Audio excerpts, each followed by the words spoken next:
everyone, and welcome to Dreams of Silver and Stone here on RFC. Woot woot! We are back, everyone, and we are down one Kaiser. That way. He will be back next time we play, which will be a week after this next Thursday. Next Thursday, we have a fundraiser, an amazing one-shot ran by this individual over here, and is going to be running a Crash Pandas extravaganza that is going to be in hope for us raising some funds for the Trevor Project, trying to take care of some individuals that need it in the LGBTQA plus areas, and be there next Thursday. And of course, be here tonight for this game. We're going to go around the table, we're going to say hi to everybody, and we're going to say, hey, tell us something about your actual selves. Was there something you enjoyed doing this week? Is there something that just was great? Did you have a wonderful breakfast one day and you just want to describe it? What's going on in your worlds? I'm rolling a die. Don't look at me like that, Anna. And it looks like we're going Anna, you're up first today. Well, the reason I gave that look is I don't do anything except for work now. So that's to give us one interesting work story that is appropriate and isn't going to get you fired. That's what I was going to say is I have HIPAA compliance, so I'm not about to say any work stories on the internet. I mean, my second job is running Dungeons and Dragons as an actual job. I get paid to run Dungeons and Dragons once weekly, soon to be twice weekly. So that's pretty cool. That's my other job because I was a ninny and decided 2 jobs was a good idea. What is it like? Give us a spoiler for next week's one shot. Yeah, give us a spoiler. Spoiler? One spoiler. Okay. One. Not from a car. Do I say the name to spoil it, or do I wait to say the name? No, not the name, but one. Maybe, okay, do one that you're not intending to use. But I don't remember those. The only one that They're I remember... all pinned. I'm not going to go look at that. Wow. The only one that I remember, and the one that, it's going to be a spoiler, but Truxie Mattel. Okay. For those of you who are RuPaul Drag Race fans. RuPaul Drag Face. Yep. RuPaul's Drag Face. That tracks, actually. That's actually like, that's an offshoot. That's one of those where they just go and do the makeup thing and they just really get into it. I mean, it's the whole show. Honestly, RuPaul, call us. We'll set that up for you. Please call us. Oh my God. And thank you very much, Temporal Mechanic, for the +1s over there to Anna and Robbie. On your next rolls, go ahead and put those in your modifier categories. It'll roll automatically on your next roll. And we're going to move on from there over to, speaking of Robbie rolling. Your turn, sir. Tell us something about yourself maybe we didn't know. Okay, well, first of all, I'm Robbie rolling, as Ty said, but I mean, I baked cookies this week, and then was distracted from game writing to create such beautiful works as Truxie Mattel, which is not even the best one. There are even better ones.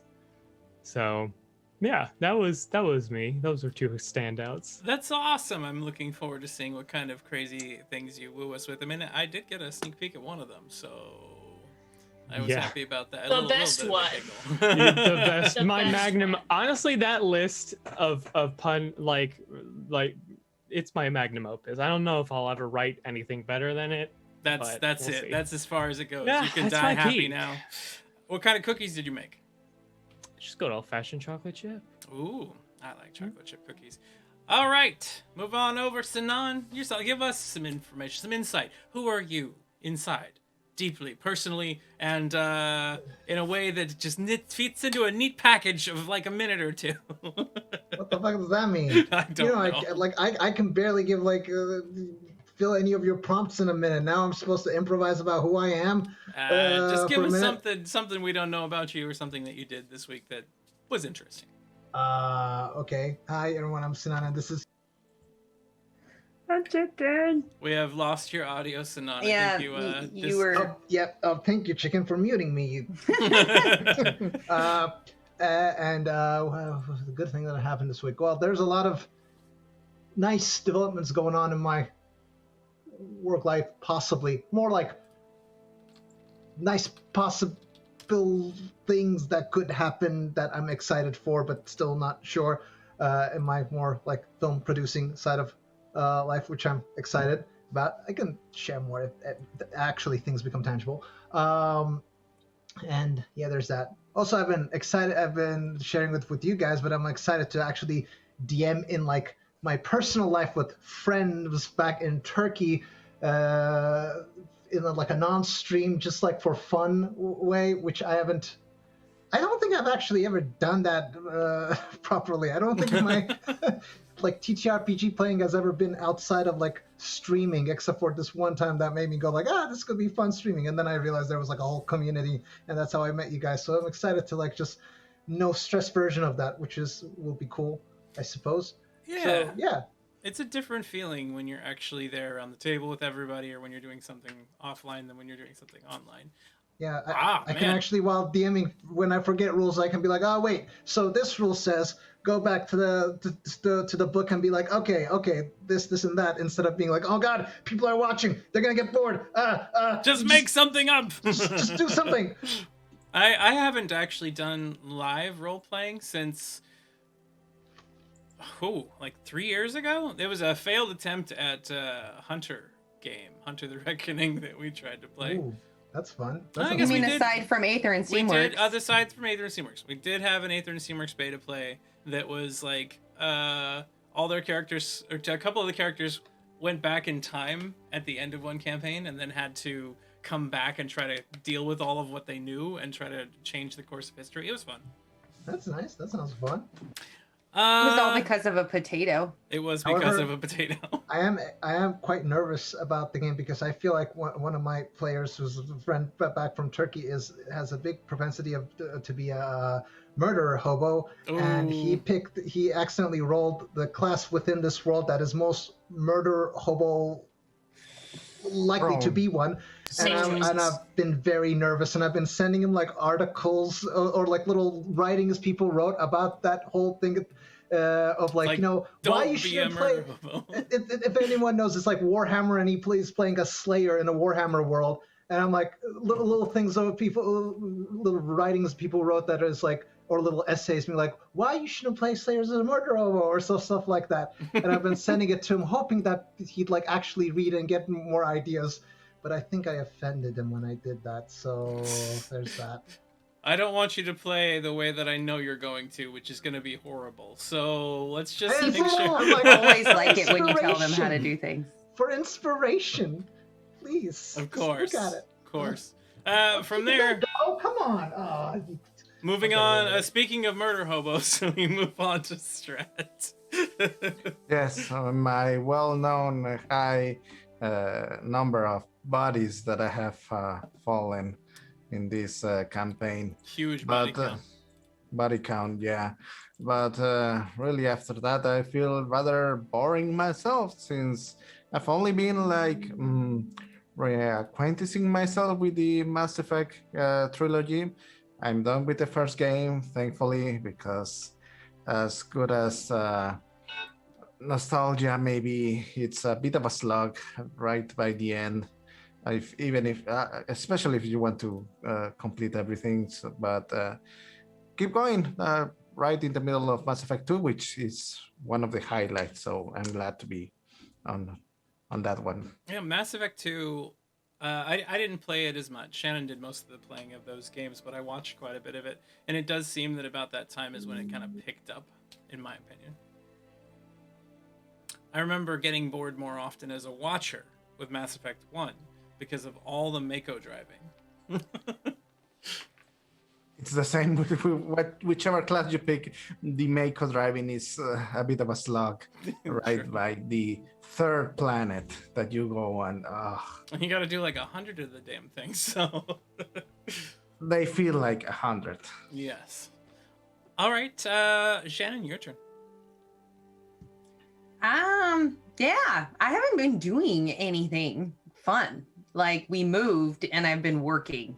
And so the only fun that I have been having, everyone here has seen because it's been on Twitch. I either roll charisma or playing this, but yeah, just working. And we watched Loki, which was good, and I won't spoil anything, but enjoyed that and looking forward to more. Tom Hiddleston is like ridiculously sexy. And other than that, I have that's it. Working, unpacking. Yeah, that's Yeah. it. That's it. That's it. That's the same That's all I thing got. for Yeah. me here. It's been working and unpacking and watching Loki, which was very good. Very good. I'm very excited for the future of that series. Owen Wilson in that. Well, I'm really surprised the character that he plays is normally no different. spoilers. I'm not, okay, fine. Nuh-uh. Fine. Nuh-uh. No spoilers. Don't ruin it for anyone. Fine. You don't know. Owen Wilson's in it. Yeah, he's on the thing. He's like, you go and you look and he's on the right front. there on the front. There's no avoiding him. So that's not a spoiler, everybody. Oh. Okay, Well, I didn't know that, so. We are going to be... Crap! I'm sorry, Zanat. I failed you as a friend. So last time... I don't care. On Dreams of Silver and... I don't care. Last time on Dreams of Silver and Stone, everybody here had tried to figure out a way by which to keep the inhabitants of Stuckfoot safe from the Empire, which was going to be arriving very shortly. The idea was either we bring them back to the Koslov cave and they just deal with that muck and murk and whatever, or we bring them up to the depot, which it was stated that there was some danger there, but if you could clear it, it would be a very defensible position. All of our heroes here had made their way to the depot, only to find it inhabited by giant frogs, the Urgru. A bunch of little ones, a massive one that apparently has very sensitive feelings and was frightened off or basically turned around and cried their way away when Nova was incredibly insulting to the poor giant beast. But that does not mean that it will be gone forever. And the last time that we saw all of these crew, they were beset by many of these creatures. But before we jump back into that tonight... we have a couple of scenes that are now going to be playing out. Our camera darkens and then lights back up to the sound of a voice. This is your stop, little mousies. The squat figure of a Silver Shield soldier driving the automated carriage nearby that we happen to be seeing ourselves inside of looks over his shoulder at young Six Toes, the Skixen who had turned himself in prior. In the previous episodes. He was staring out the window in both wonder and fear. Mind your manners and all will be well. You have no fears. The bright-faced peacekeeper at the wheel beamed a well-kept smile at the young Skixen before parking the carriage against the edge of the street. Two additional peacekeepers sitting on either side of Six began escorting him out of the vehicle. Sixto's heart began to beat rapidly as he looked up at the towering and intimidating peacekeeper keep before him. Soldiers ushering him and many more Skixen residents of various places from around Miocenis, probably, maybe even some of them guilty of things. Who knows? Lawbreakers and persons of interest. His fear rising as the peacekeepers grabbed his shoulders, started shoving him forward. Get moving, son! The stone-faced soldier on his right stated, walking forward, his head straining further and further backwards as this massive stone structure, squat and Spartan, cold and unwelcoming, filled his gaze. Stepping into the processing room, Sixes marched before a few younger-looking peacekeepers with a commanding officer standing nearby. The officer turns to the nearby cadets. Today, you shall learn proper processing of individuals accused or guilty of crimes against the Empire. Today's subject, a Vencia agent here on Miocenis. As he walks around the young Skixen, pointing and jabbing and prodding, while Six sits there shivering and looking at everyone nearby. This one is young, but zealotry can make monsters of anyone at any time. Do not be fooled. Cadets! And he pulls everybody into attention. Escort this prisoner to cell 13D and follow your neutralization training if the Skixen falls out of line. At that statement, all but one of the cadets extend an electrically barbed rod that sparks at the tip while moving around the small Skixen. The last cadet narrows his eyes and looks unconvinced. Right. Fortune hasn't smiled on this individual then, the cadet standing nearby states under his breath. Later, The cadets have finished moving the Skixon into a cold and dark cell. Single bed in the corner, rough wooden chairs and furnishings nearby. And one of the cadets shoves the Skixon forward very roughly. Get in there! He bounces across the room and smashes his muzzle into the wall on the other side, a droplet of blood hitting the floor. You see him cry out a little bit. 6, crying out in pain, has someone grab a hold of his back and flinching away for a second. We see the young face of an Outer Clan dwarf, the cadet, holding his hand and lifting him up, shoving away the offending cadet that harmed 6. Look at you, such a hard worker, keeping those Empire tenets intact, eh? Gotta be dicks at old times. The other cadets glare and leave the cell while the first helps 6 back to his feet. You alright? Sorry about those arseholes. Name's Chase. Who are you? 6 cautiously responds in Skeen, but Chase quirks his brow. I'm sorry there, fella. My Skeen's a bit rough. Maybe you can teach me a bit while I'm stuck here with you? 6 looked worried, but looks at the cadet again and nods softly, and the scene fades out. As the scene comes back, we find ourselves in a different place, and we see the words Avalon, Undercity, appear on the screen. There's a hooded figure pressing their hands against a heavy stone wall, searching for something. We see under the hood a pockmarked face with sharp, hawkish eyes, looking around. Where is it? He mutters under his breath before there's a light click, and a segment of the wall opens with the briefest whisper of motion. Shh. Within the darkness, the view fades from black into light as our vision clears, showing an opulent room filled with expensive chairs, small sconces filled with lazily drifting smoke, and untold wealth draped almost mockingly around the room to wow and entrance someone unfortunate enough to end up in the lair of the deadly serpent that lives within. Entering the soft silken room, the messenger was aware of the danger the surroundings posed. One false move was a lightning-quick death, even for an individual of his capability. The Painted Lion was no one to be trifled with. A bounty hunter of incredible renown, the Painted Lion was sought after only by the mad and the desperate. It was concerning to the messenger that his master had sent him to this particular individual. One step into the room, and the cold edge and sharp heat of a slice was felt at his neck. Barely a feather-light touch of sound heard before a delicate voice, with lips against his ear, breathed like death on the nape of the messenger's neck. Why are you here? A statement less question and more irritated, murderous intent.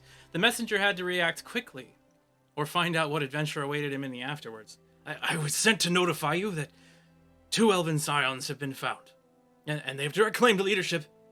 The blade moving almost imperceptibly, the razor's edge delicately perched against the beating vessel of blood in the messenger's carotid artery. Tell me more. The scene fades out once more before coming back on the hooded figure walking away through the city streets of Albion. The dripping water from unkept piping overhead, the sound of automated and horse-driven carriages clacking around them. The messenger looks relieved, breathing a sigh of relief. No one that he knew, had ever spent so much time with the Painted Lion and stepped away with nothing but a light scratch to his knowledge, unless they were rulers of state or powerful figures. Chuckling at his own luck, the camera moves back slightly as we begin to see the messenger's lips turning blue. And as the view continues to move away from the figure, they stumble, taking a few steps before stiffening up like a board in an awkward lurch and slamming face first into the cobbled streets. The crowd nearby walks around the body. Knowing this area of town is far too dangerous and not to ask questions, they stare at it for the briefest of moments before putting their heads down and continuing on their way.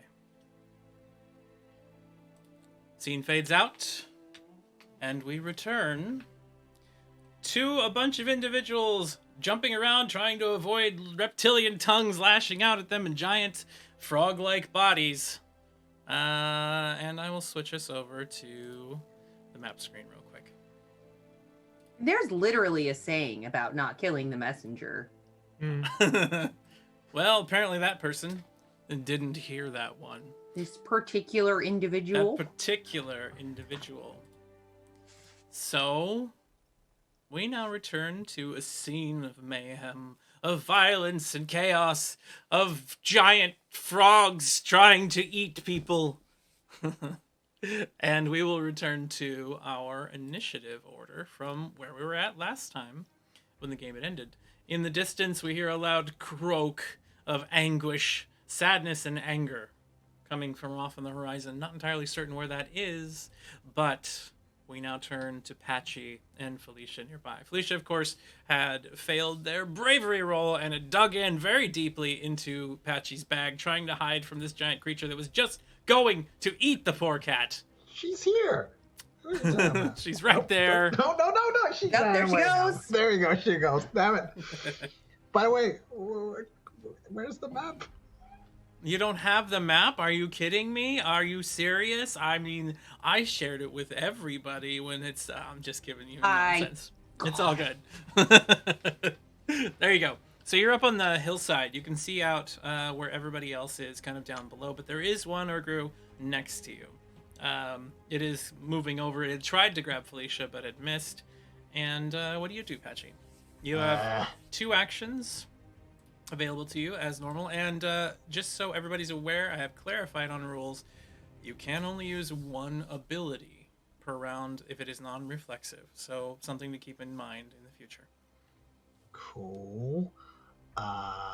So last time I made those 2 frogs in the south of the map, like, no longer healing themselves, right? Like, it took that ability away from them. Yes, you remove their ability to heal, as well as the large one, but it is not here at the moment. Yeah, now this one's staring at me. I guess I'll... Well, can I shoot and then use an ability? Yes, using standard attacks is fine. It's just not abilities. Abilities are slow enough you can only use 1 per round, unless they are reflexive. Well, I'll shoot at the last time trying to remember, what did I do? Anything to this one that's like right next to me besides trying to you eat did Felicia? injure him a small amount, and that was it. So you hit him once, but you had created a specialty bullet. You fired it into the large frog before it ran away. That was the last action you had, I believe. If everybody's aware, I did modify the character sheets a little, and I'll describe anything on there if you need the assistance with it. But you do have an ammo category, an ammo counter in the bottom right of the character sheet now. Cool. I'm gonna shoot at this one next to me with my walking stick. Go ahead and give me an attack roll, and we'll see how this turns out. The opponent gets an 8 to avoid you. You do hit, so go ahead and roll for damage. Ooh, you strike it in the head, dealing double damage on your shot. 12 points come in. The thing kind of staggers a little bit. You see, like, some of its greenish red blood just splatter out of it. The thing is quite injured at this point. Patchy, you have 1 standard action remaining. And I'm gonna try to do another lesser forms, little, chemical powder I've got in my bag to throw at the 2 that I've like taken the ability, the healing abilities from, and I'm gonna put 1d8 damage, the range, and ignite effect on it to burn them. All right, now that they can't dry themselves out. And ignite. I actually have also put your alchemist satchel charges on your ammo counter, so you can take away 1 of those from using that ability. And there it is. Give me a brains roll to see if you strike this creature. It will try to resist you. The opponent gets a critical failure to avoid and resist this attack. So you are going to strike this for double damage. Go ahead and roll the damage of your attack. I meant the 2 in the south of the map. The ones I that one of them. The first one is going to get that. The second one resists the effect. No, you actually hit him with that one too. So you do strike them both, but the first one will take double damage. So lesser forms. Is that just a D8 plus my permutation? It should be D8 plus 1, yeah. Cool. So roll it twice, 1 for the first enemy and 1 for the second. The first enemy will take double damage. That is 5, so 10 points of damage to the first one, 2 points to the second one. Little fire goes off. Obviously didn't do as much damage as it could have, but you had burned away all of the mucus on the individual, so they're no longer resistant to fire. And that would be... burning. They are burning indeed. Look at those toads. Roast. Kiara, it is your turn. You are just southwest of the bridge, just a little bit, right here. And then the frog that's in front of me is Friendly Frog. Yes, right? that's the one that has become the ally for Clay. I guess I won't hit Friendly Frog. I guess. You do still have the three that are over near Clay and Nova. The one that's near Patchy. You can't see any others at the moment. I want to make my way towards the 3 that are by Clay and Nova, and I'm going to use Getting Flashy to hit all 3 of them. Okay, you move on over in that direction, and you're going to try to hit all 3 of them. The one in front of Nova and Clay first, I'm assuming? Yeah. Okay, so how do you make this shot in such a way that you can hit them all? Well, I guess they're all kind of fleshy, aren't they? They wouldn't necessarily have anything that's like plating that I could bounce off of, right? No.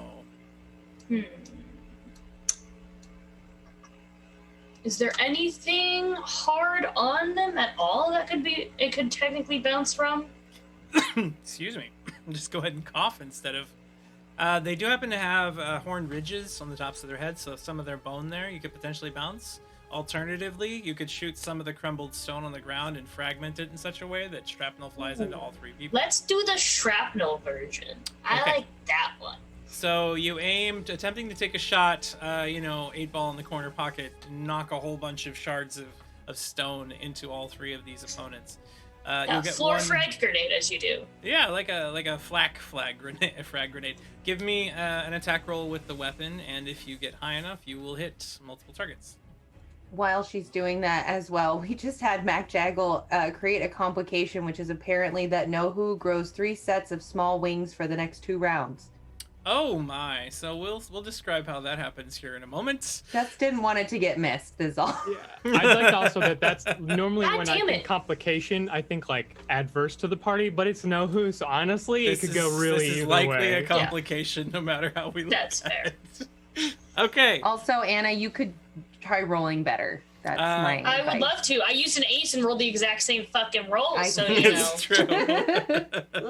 With that roll, that's how that's going. Kiara, unfortunately, your shot, you were able to deflect one of the fragments of stone into the first frog, the one in front of Clay and Nova, but the other ones are not hit. So this will do your weapon damage divided, or -2. Excuse me, not divided. -2. So 3 points of damage. Little shard of stone flies up, smacks into that creature, takes 3 points of damage. You have used 1 action to do that. You still have another standard action remaining, technically, because your Getting Flashy doesn't use a full action like a normal trick shot does. She also move. 1, 2, 3, 4, 5, 7. There you go. I also moved. Start rushing forward a little bit, and now we move down to the next in line. It is the frog thing. Behind you comes bounding forward, gives out a big croak, and Nova, at this point, you're able to hear it as it goes, "You no hurt, my friend!" and goes to ram its head into the other one.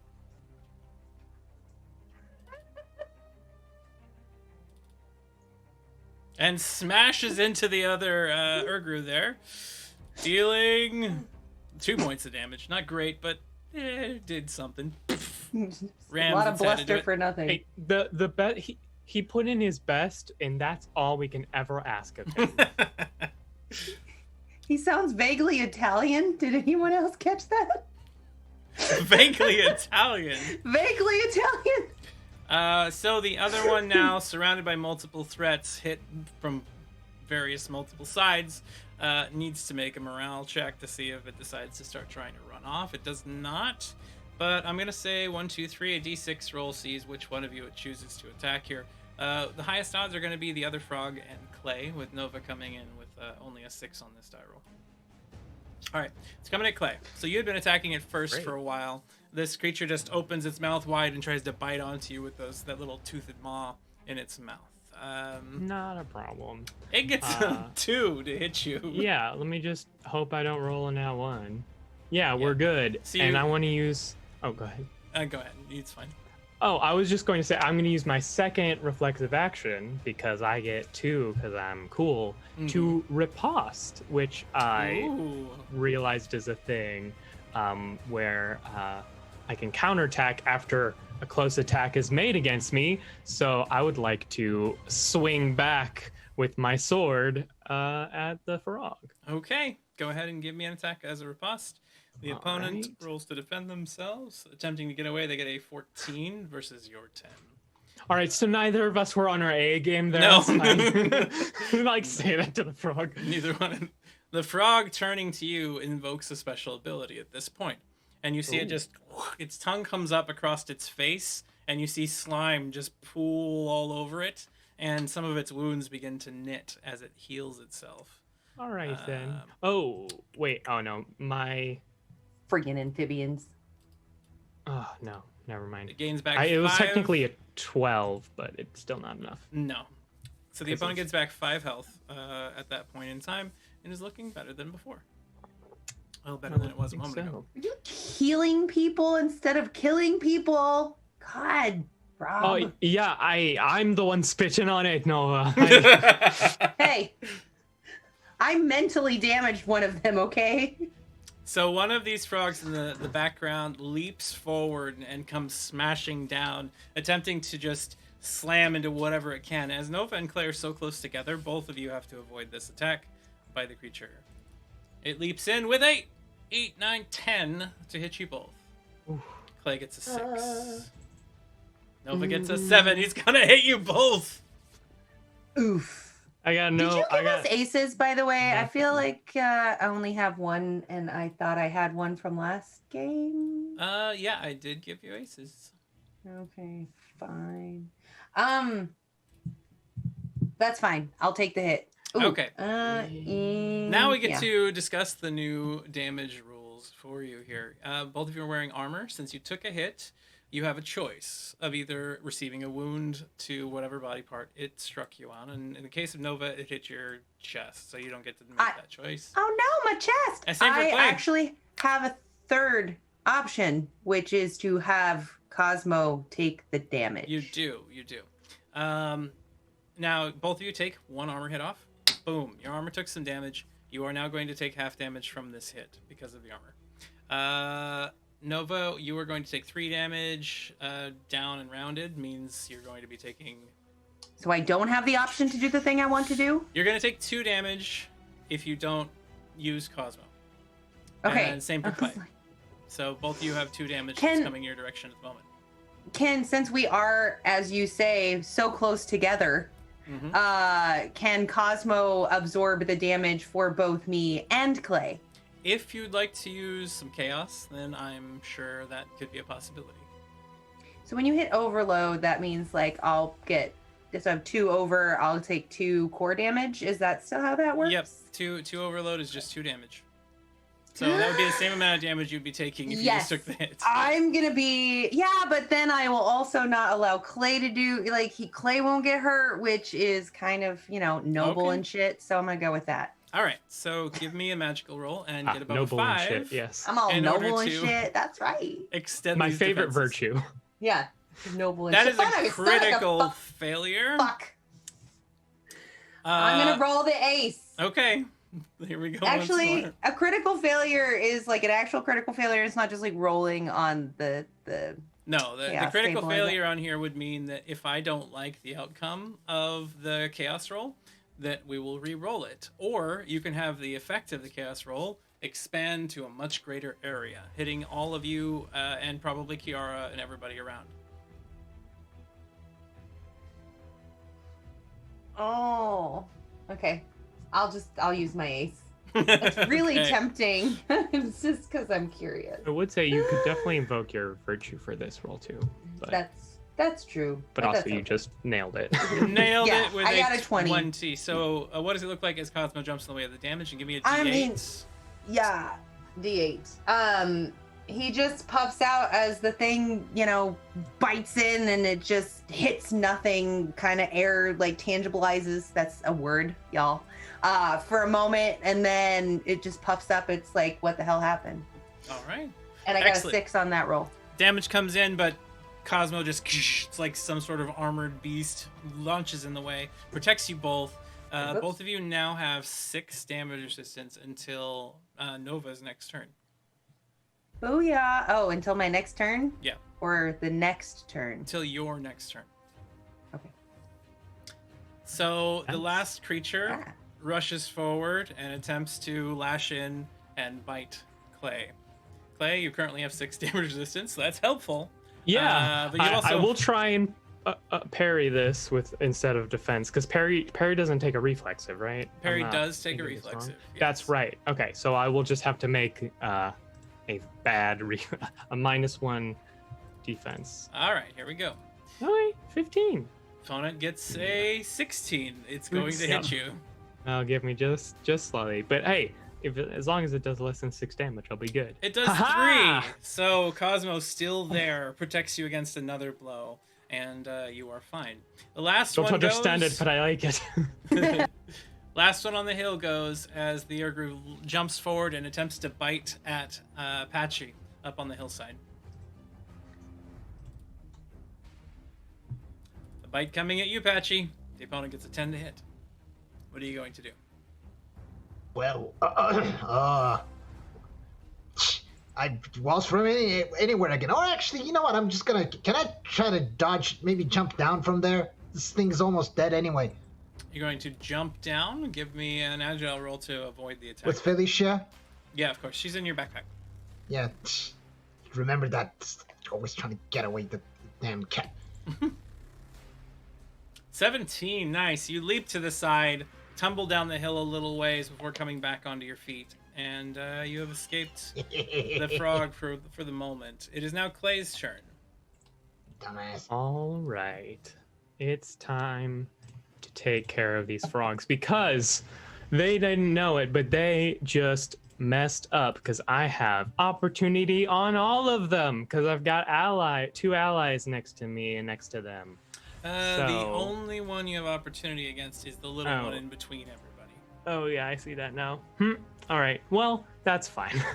So first thing I will do, standard action, I will try and point blank shot the one that hit me but did no damage, and try and just the one in take front care of you of and them that Nova, way. or the one that's this one right here is the one that hit you and did no damage. Sounds good. Okay, Yeah. go ahead and give your attack. The opponent right. protects itself, gets a 7 versus your 16 you hit. Beautiful. And right in the chest, give me some damage. 9 points. Damage, almost max. Let's go. That one, you see the bullet just rip through its body, and it just collapses like a hot air balloon deflating suddenly onto the ground as you have killed one. Amazing. And then I can, using a reflexive action, take my offhand. I'm going to pull out a dagger because I don't know why it's not on the Twitch page, but this episode has a very good name. And with my opportunity, I'm going to take a swing at that frog. That should be a 10 because of opportunity. You hit. The opponent only got a 3 to defend itself. You strike it right in the chest. You cut through all armor and deal 3 points of damage. Plus 9. Plus 7. I don't know why the +2 is there. So 10 damage through any armor. And that is how does the next one go down, Clay? You shoot one in the chest and then immediately turn and slash the other. Honestly, I mean, Clay has gotten in a good number of scrapes, but they're not like a soldier or a trained fighter. So I imagine it's almost more like bang, and then turns around and sees it and kind of is like a little out of it and just kind of like throws it, and the frog happens to be opening its mouth at the time, and just like it just goes in the frog's mouth. Not because he planned it that way, just because it happened. Totally planned it that way. Of course. Oh, what? All right. All right. I think I'm gonna call that dagger a loss. You have 1 standard action remaining since that was your reflexive. What do you wish to do? I do. I'm pretty much out of fighting stuff, so I think what I will do is hold it for an extra reflexive. So I'll Okay. just be back to my normal 2 reflexive. Just save that for now. Nohu, you are up.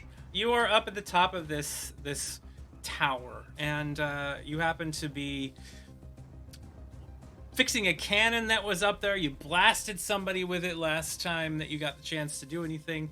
And as you're standing there, there's a wet, squishy sensation around your feet. And you look down, and some of that blue chemical you remembered so long ago with such a vibrant and electric flavor seems to have splattered across part of this up here and it soaks into the soles of your feet.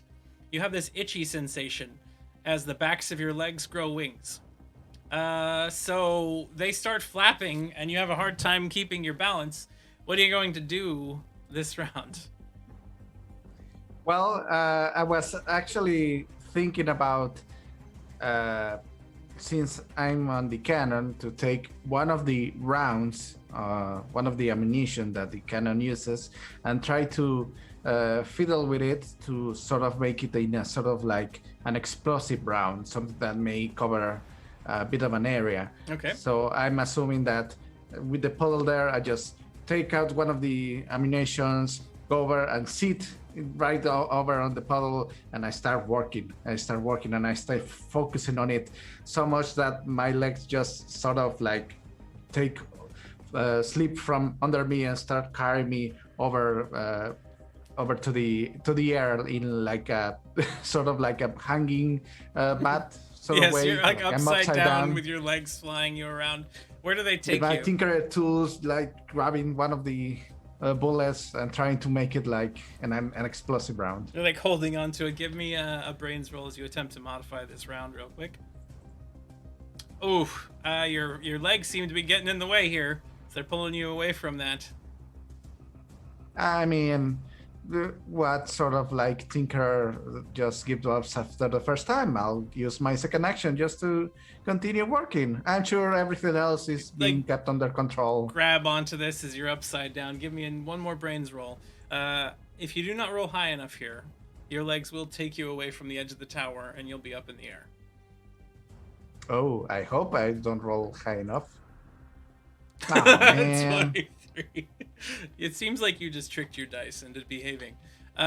So you end up grabbing a hold of the cannon itself. Can I allow my legs to simply drag me flying as I continue? Because I was thinking, what if who starts simply throwing bombs around while flying like that? There we go.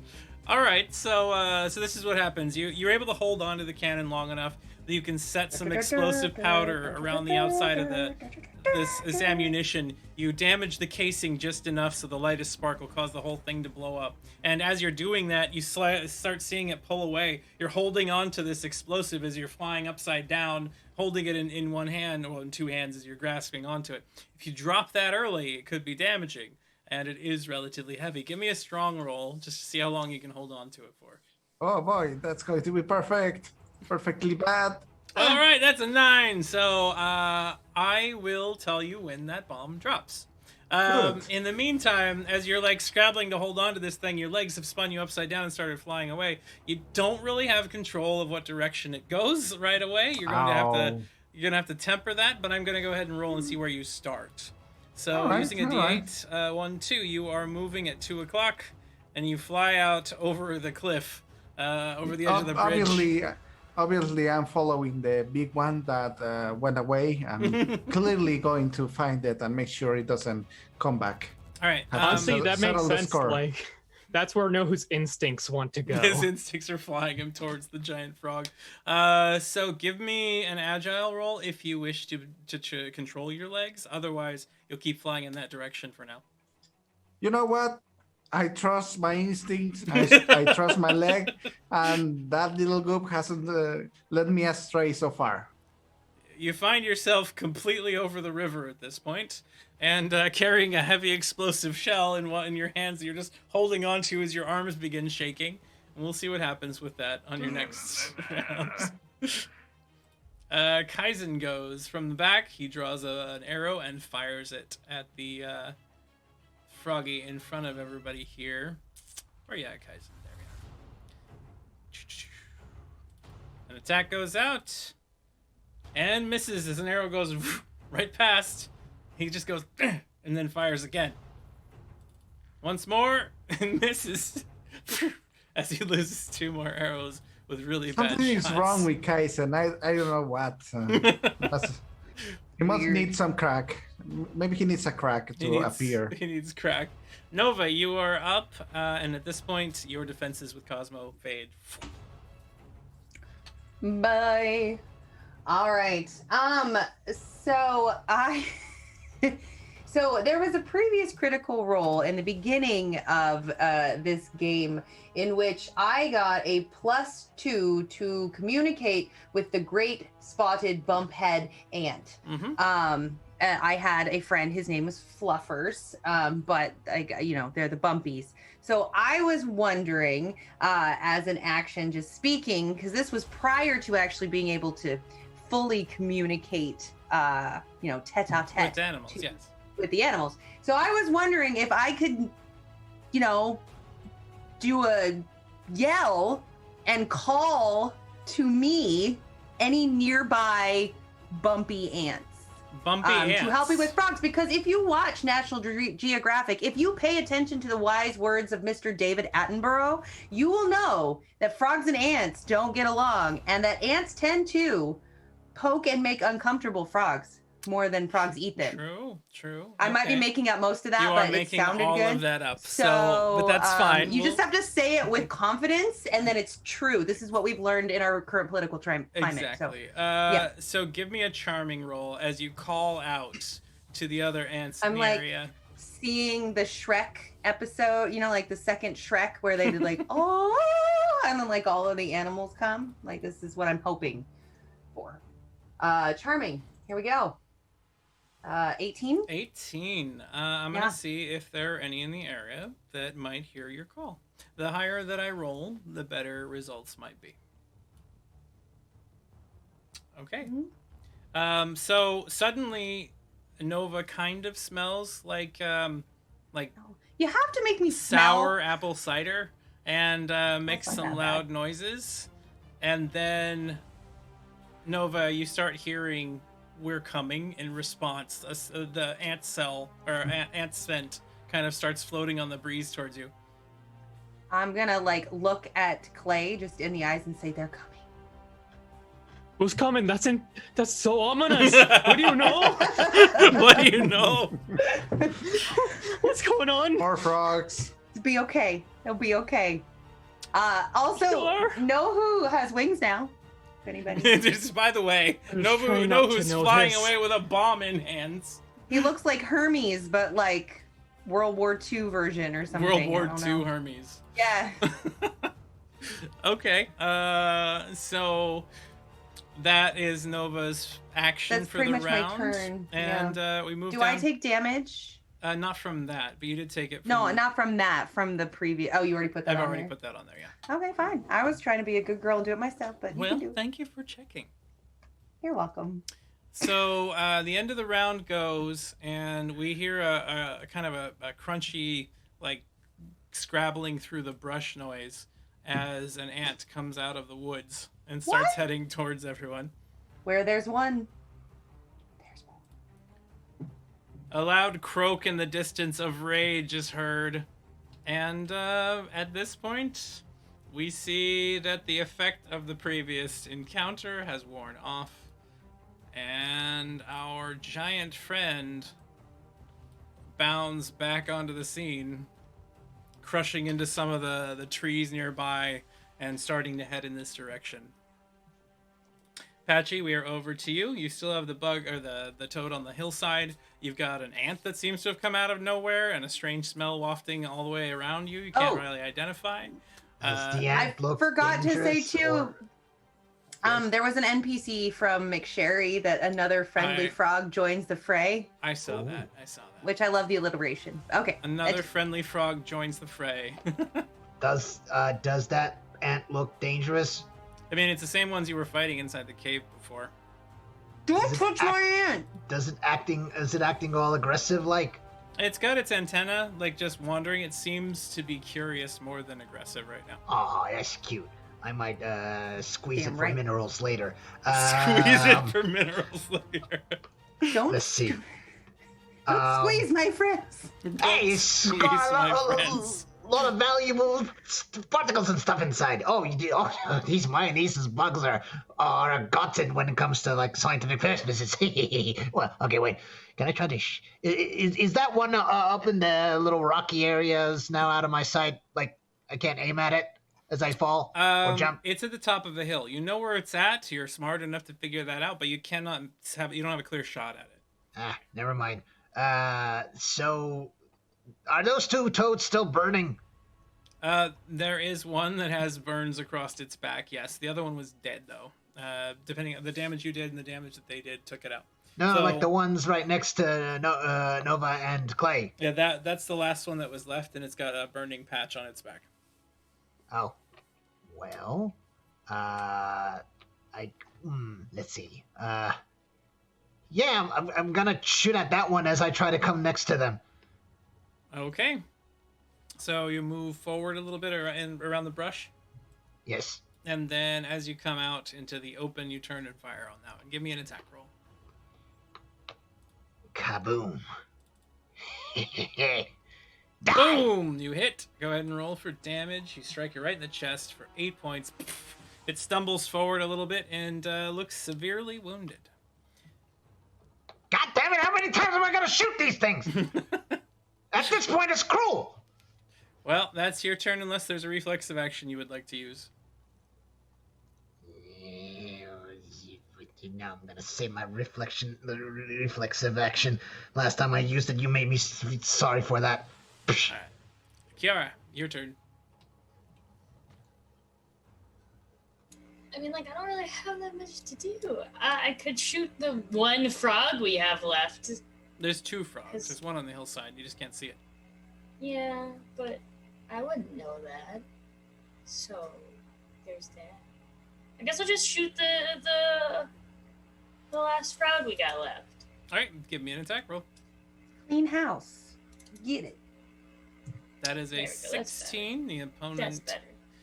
gets a 17. It is above you by That's 1. okay. I'll use a +1. It's not that bad.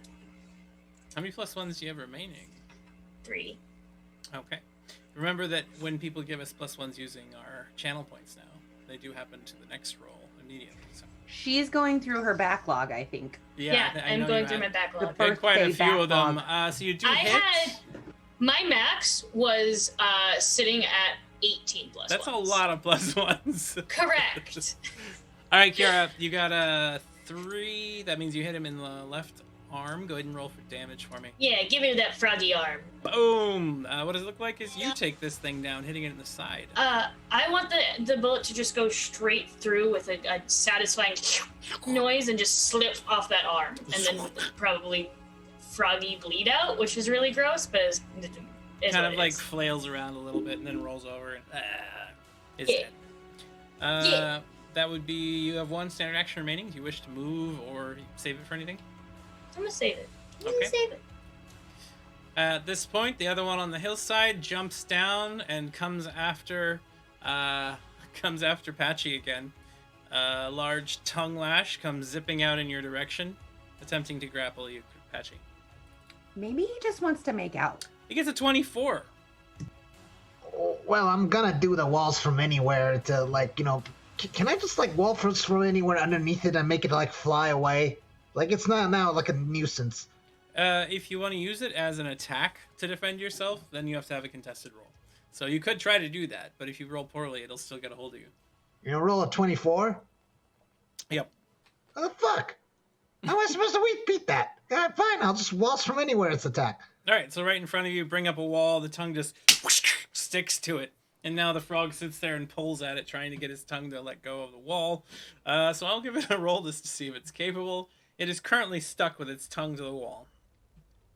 That's like in a Christmas Wait, why did story. I lose 2 alchemist satchels? Because you forgot to remove the one from your other. No, I did I did do that earlier. You did? Okay, then. We'll put it back then.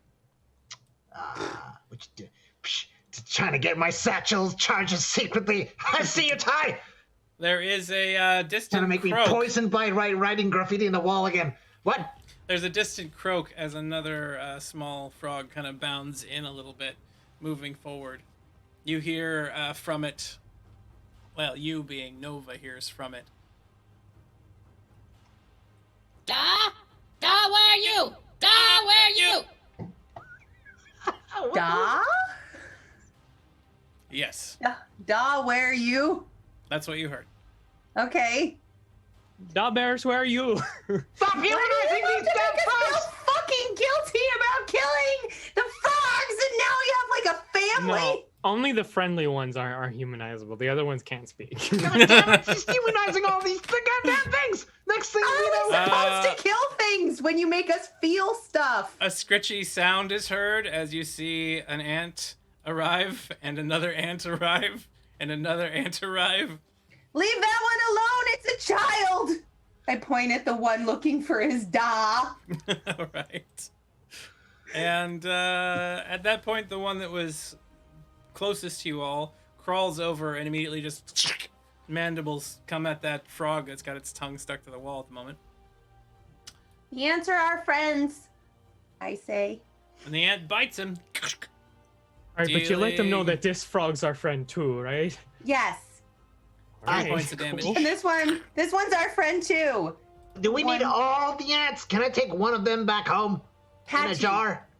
No. There's a can giant ask. colony! You can ask, Patchy. And Consent. it's a hive mind! One of them don't care! That is a stereotype. True stereotype. Right, Ty? Still. A true stereotype. So Clay, it's your turn. All right, I'm gonna hope that the rest of the party has everything here covered, and it's time to go up to Big Chungus over here and yell out Chungus? some stuff. Big Chungus. Yeah. All right. So here, I'll use both my actions to basically get as close as possible. I'm guessing this is in yelling range, though. Oh, whoops! You moved Nova instead. Where am I going? And Nova zips right back. She just, What's happening? So, am I correct that I'm in yelling distance of the big guy? Yes. You were only 28 away. You can yell up to 50, so without them having to make a roll necessarily. All right. So, You saw it hop, but right now it's behind the wall of the keep, so you can't quite see where it's at. Okay, I think what I'm gonna do then, just so it's better to do these kind of things face to face, not faceless. So what I'm gonna do is I'm gonna trigger walk the talk, because it's already still active because this is the same scene, right? Yeah, this is still the same. I don't have to do that. All right, so yeah, I'll just basically wait to do my speech until it like hops near me and can see me, but hopefully before it attacks me. Nohu, you're up. Do you wish to continue allowing your legs to do the flying? Because I'll have to make another roll at this point. You know, well, as long as I can continue on the... Well, I would like to first see if I can spot the one's giant turtle or any other threat around the depot. From where you're at, you can tell that there are a bunch of those really large, ugly leeches in the water down below you. And you can see as you're kind of spinning, as your legs kind of flutter in weird ways while you're holding onto this thing upside down, the giant frog off to your northeast. To you, it's just upside down. There it is. There it is. There it is. There, obviously. Perfect. Then But yes. he's also upside down? Yes. I didn't even catch that part. His legs have the wings, and he's upside down, and he's flying over top of the river, which is now 50 feet below him, filled with leeches. Good. I'll continue this time trying to head over to the frog's position. Give me an agile roll, and if you get higher than a 15, you will be able to continue driving yourself. 20. All right, you keep moving towards the giant toad. 1, 2, 3, 4, 5. Do you want to use both your movement actions for that, or try to hold still? No, both actions. 2, 3, 4, 5. So you float over the edge of the keep, Do, just upside down, kind of spinning, and you begin to lose grip on the bomb. Oh no, I'll try to see if I can swing them over to close to him. You're gonna try to toss it, alley-oop. Give me a strong roll. Oh boy, another strong. That is a 9. Another 9. You, at best, can only make it 2 squares in a direction of your choice. I think I'll use endurance. It's a heavy load, and I'm trying to keep my grip on it. And I think that, considering my past history with this creature, it's time for some reckoning. All right, go ahead and give me that reroll then. Oh, that's 5. That's only enough for 1 square away from you. That'll put you dead in the blast radius of the explosion. I'm sure it will. Well, time for dip into my aces then. All right, here goes the ace. Good thing you've been storing these things up. That is a 13. I don't think I'm going to go better than that. That gives you 5 squares you can toss it from the position that you're at. So give it 5 away wherever you want it to go. Well, over to the toad then. 1, 2, 3, 4, 5. I think this square. Okay. Now the real question is, if you keep it right there in the middle, that gives you the most opportunity to have the explosion hit just the frog. If you go a little bit to the northwest, you could potentially topple some of the wall, which might help. If you go to this direction and somewhere, you might be able to crack or damage the cliffside. Although, with 5 being as far as you can throw it, it may not be as effective there. How high is the wall in comparison with the giant toad? Could it cover him? If it falls over, it is 40 feet tall, so it's 10 feet taller than him, and obviously very heavy, made of stone. It could do some significant damage to him if it falls on him. Okay. All right. Yeah, I'll try my luck over with blowing the wall and see if it buries the toad. So you toss it over in that direction. It lands at the base of the wall. It's going to cause some damage to the toad still, and some damage to the wall. So this is an enveloping attack, and it will be doing, because you modified it to be an explosive, 8d8 damage. Now, before you roll, it's only going to do half damage to the giant toad right now. The wall, if you can do at least 25 damage, you will topple the whole section of the wall, which will do more damage to the creature. 25 minimum. And 8d8, right? Yep, 8d8s. Here we go for the roll. All the marbles right here. What can you do to this giant frog? Other than maybe piss it off. I'm bringing hell with me. Whoa. Boom. 34. There we go. 34. That is 17 damage to the toad. And the 34 does fracture and crack the wall. It begins turning and toppling in his direction and will arrive there at the end of the round. Thanks for the +1s, bees. I will say, Guns! he did that before Strat rolled the damage. So in the next roll was the damage roll, I would say. So wouldn't that bring the damage up to 37? I guess it is the next roll. So we don't have to do it that way. You're just typically I had meant that for the d20 rolls rather than damage rolls.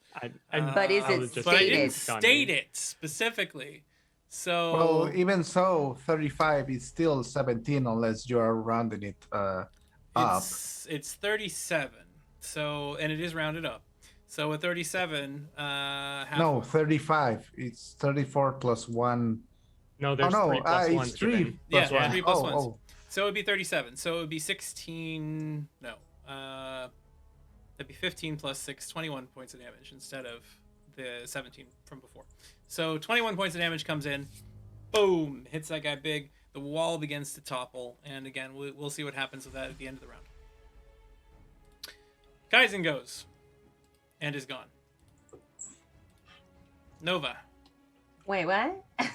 You don't see where it happens, but Nova, it is your turn. He slipped through a crack, probably. Yeah, he's got a crack problem. He really I'm just does saying. have a crack problem. If you're in the middle of doing something important and suddenly you leave because of crack, you have a problem. Totally. Should we do an intervention when he's back? I think that's appropriate at this point. A crack intervention for Kaizen when he returns. We feel Sounds like you're episode 11 focusing... has a title now. You gotta stop playing with your crack, Kaizen. See, now that makes it different.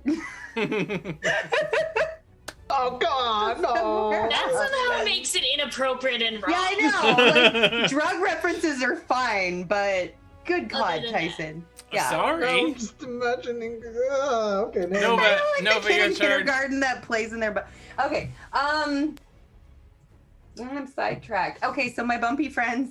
That sounded weird. So my friends, my auntie friends are here, and the other two froggies are. The one in front. Is it anything happening to it? The one in front next to you? That's a friendly Yeah. one. Currently, it's not doing anything. Okay, he's our friend. And then, yeah, I'm just taking stock of the situation. And then know who is blowing up stuff far away. Yes. Okay. Maybe I'm going to start going in that direction. Okay. Towards the castle depot. You did see a thingamajiggy. huge explosion just go off. Yeah. Yeah. Well, and Clay's going that way, or is then that direction. The other frogs are fine, or our friendly frogs are fine. I think I'm just gonna run that Okay. way. Go ahead. Let's see. You can move 7 because you're an elf. So if you want to use both your movement actions, that would be 14 in a direction. See, 14 is that far, all the way to the bridge if you want. I'm not a front runner, so I'm just gonna catch up to Clay.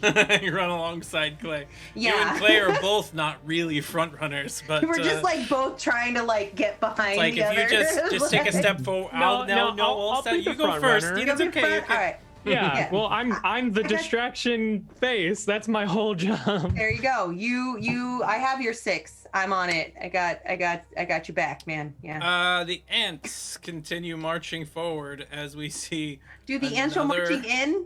The Are they ants 2 by 2? Hurrah, hurrah. The ants are marching in as you see 2 more join the scene. And they all begin moving in on Frog Guy over here. This one starts thinking- moving towards the little frog. No! That one is friend! He stays And running. three of these attack that one frog to the side. 1 defense here.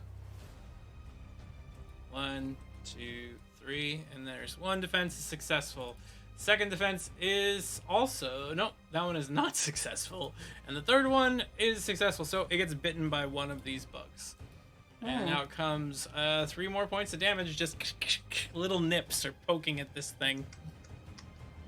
Yeah, little nips. And the end of the round occurs. We see that explosion goes off. Some of the fire rips up into this keep. At this point, know who? Give me a high or a low. Hi. All right, now you say high. As high as I'm flying. High. Now, if it hits high, you get to choose at this point. One way or another, you are damaging supplies in this outpost because there were some stored in the room on the opposite side of that wall. Would you prefer them to be various supplies or something explosive? Well, the logical part of my brain says battery supplies, but the know-who part of my brain says explosives. All right, so if this rolls high, you will be blowing up a selection of explosive weaponry. In this case, it's going to be a rather large cache of ammunition and firearms. If you don't, let's see. Here goes the Can I roll. use one of my aces in case it doesn't You go? don't get to use aces on my rolls. So I could be rolling that nope, D20. I'm rolling it right now, and it is. Don't you have like low. +2 or +3s or something like that? It is that low. you have to use on your next roll? Low, unfortunately. So as an explosion goes off. There is nothing and nothing is damaged. Oh, well, never mind. We'll find them in some other place. There are some damaged things that I am now going to be removing from our loot sheet that I had created. At random, I'm sure, not Yep. hand-picking the most tragic things to lose. I'm sure you would never do anything No. Oh, like that's that. a real shame that got removed. Oh, you would have liked that. Oh, Hey, damn. they went from useful things to historical recover artifacts. That's the good thing about adventuring. You never technically lose. They became... Yeah, that's sure. All right.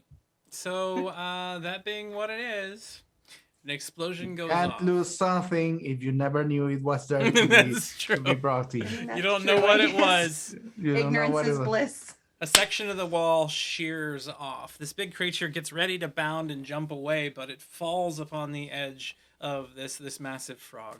The stones kind of cascading down around it have knocked it out of one of its movement actions for next round and are going to do some additional damage. Now, if you can give me 6d6 worth of damage that comes crashing down on this giant toad.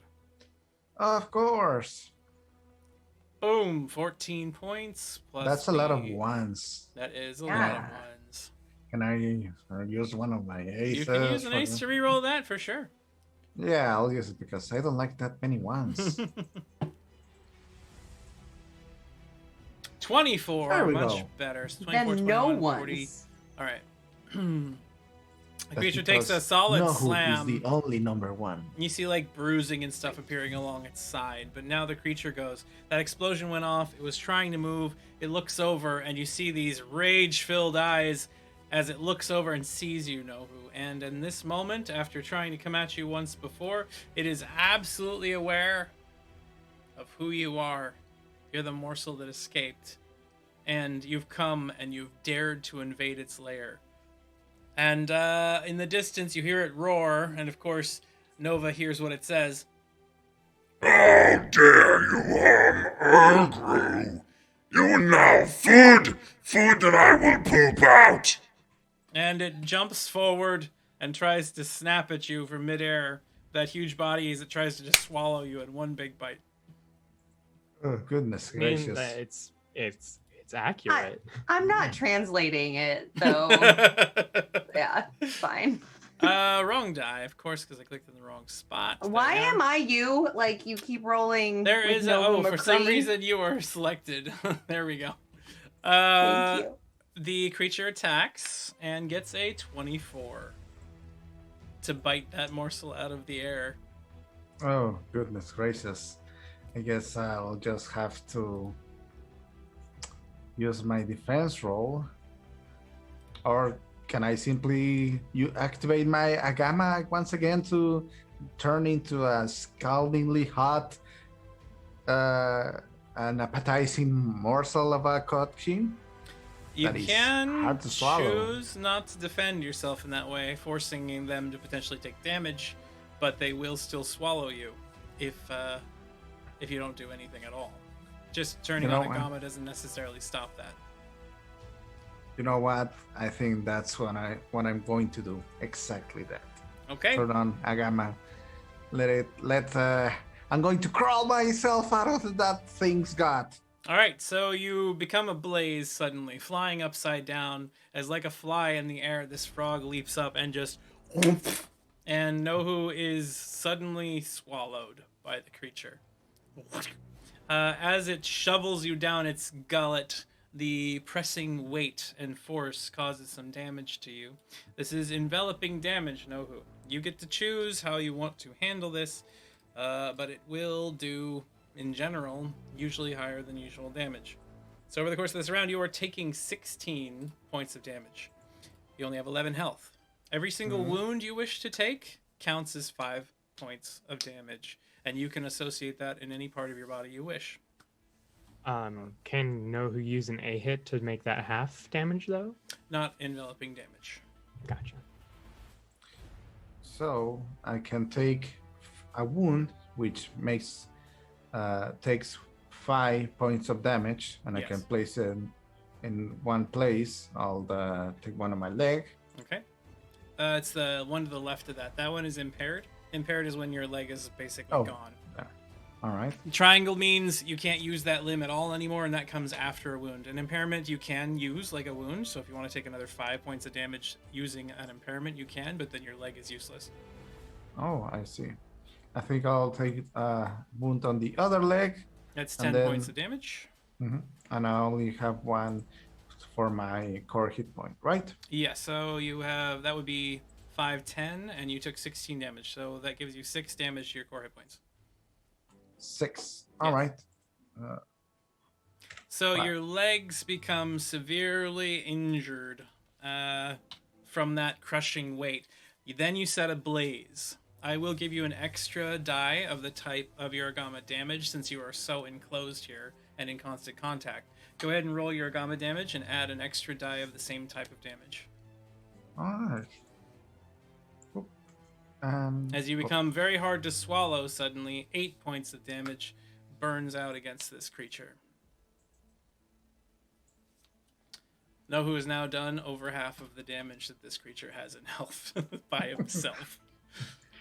You're welcome, everybody. Thank you. You are now trapped within it and will take damage, a d8 damage every round that you're stuck there until you die. This is not mitigated by armor, unfortunately. Patchy. Ooh, heal a player. There is a redeem of heal a player for 1,000 by Annika to heal Nohu. How does that work, Ty? Nohu Who gets is a heal. You get a d6. Am I frozen? You're frozen, Why but am it's I a cool. A Oh, little bit frozen. Weird. There we go. You're better now. All right. So healing is a d6 plus 1. Roll that for every 5 points of health. You can remove a wound if you wish. So Ooh. 7.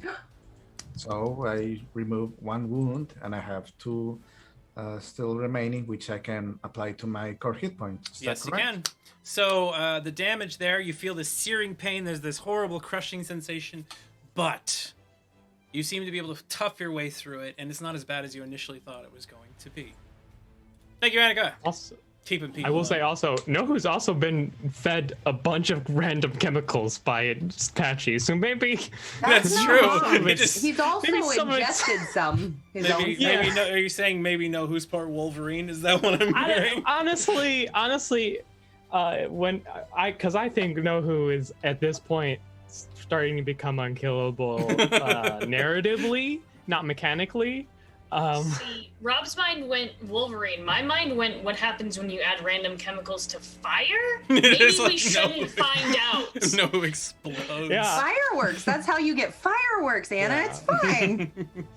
All right, we are over to Patchy. Felicia still digs down deep in the bag. A whole slew of ants have suddenly come out of the woodworks and have begun attacking that frog nearby. And you, of course, hear the loud croak behind you. If you happen to even take a moment to look back, you see an upside-down Nohu get swallowed. Ah! No! My greatest large specimen! I start running towards it. These ants can have their fill with this frog.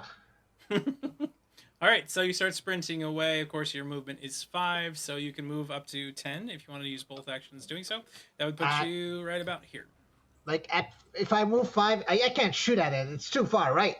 No, it is. Well, I mean, you can take a shot. It is a large enemy, but from that distance, you would be at, let's see, -12 to your attack. Nah, I'll run. But while doing so, I'll reach out to my satchel to gather my, chemical bombs and shit. All right. So you reach in your satchel, you run over the distance with Cat in bag, just trying to help your friend as quickly as you can. And Kiara, we're back to you. You see a ton of ants coming out of the woodworks. You have everybody kind of running in the opposite direction. You turn and see Nohu gets swallowed. This solves my problem. I don't. This think solves my on end. I'm gonna just start hightailing it in the same direction everyone else is. All right. And I'll double time, so I'll be the leader. Okay. So That's go ahead and cool. give me a double time sprint across the bridge there. I think you can also move 7 because you're an elf, so you get 14 movement. There you go. So you just begin sprinting back across the bridge as quickly as you can. Everybody is so far away from Nohu. Nobody can really help him in this moment without getting kind of clever, creative. Well, speaking of, I think if it's all right, I would like to, at this point, I think Clay's realizing, okay, maybe it's time to try diplomacy, even though it does seem very late for that, Okay. that I've been holding. So what I will say, hello, very large frog. Pleasure to meet you. Sorry about the strange introduction.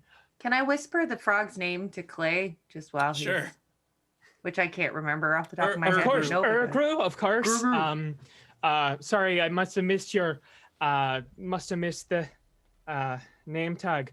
So, I think things have gotten off on the wrong, webbed foot. So maybe, I think we just need this for a couple of days. So I think what we could do, because we don't want to stay in your lovely lair, what I think we could do now, first of all, I can guarantee that you do not want to digest the thing you just swallowed. It's going to do a number on your body. All right. All right. I'm not saying that. Give me a charming roll to see if you can get its attention at all. There are a variety of factors in the Okay. way right now. That's very fair. That is a 16. So you roll that out, and the only response you get is, This snack is fiery. Belly fire. I'm gonna ace that. I wanna talk to this frog. No. you got the exact same roll again. Would an 18 make it the difference? It would not. Okay. Your current target is at 22 or higher. You Fair. can attempt to assist and give him some additional pluses to the roll if you wish, Nova, or you'd have to wait until your turn. I will try to give him some pluses if I can. He's almost there, right? All right, so what do you say? And give me a charming roll to try to assist. I'm just kind of doing what I just did. While Clay is trying to talk, I'm like feeding in little bits, Okay. and All right, give me a charming like roll. a name, trigger words, things like that. And 22. 22. That is a +5. You are one shy. I have 2 + 1, so I will use one. You use Teamwork. one, then you now have reached the nemesis enemy, so you get to re-roll. Then I'll use both. There you go. Putting yourself above that, you reach out to it, and the creature there now says, there's an overload reduced to Nova. Awesome.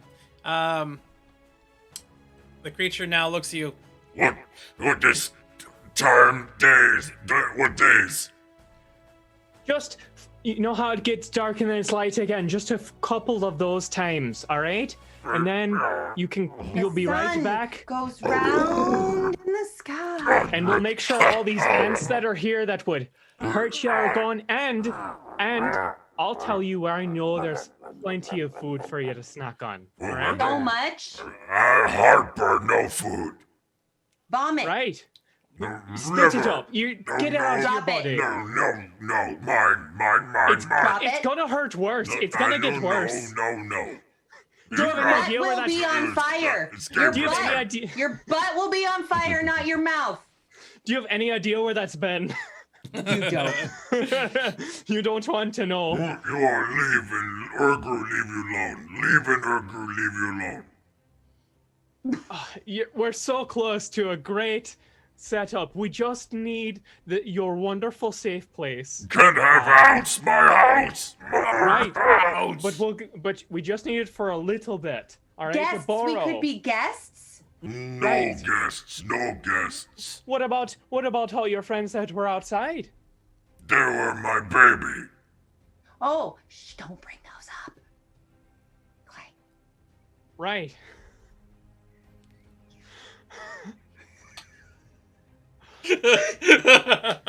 All right.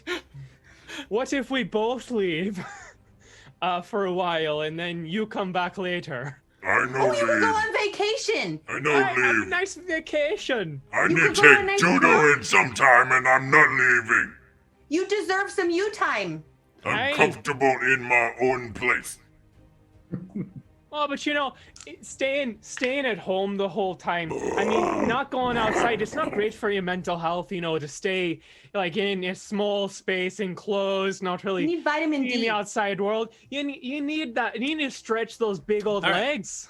Clay, I will give you the opportunity to make one additional plea to this creature Great. for communication because he's getting agitated at this point. Also, his belly's on fire. So he's going to attempt to swallow you next, unless you course. can convince him not to. Of course. So, Really would you say Contested this is roll. both diplomatic and trying to calm an animal or beast?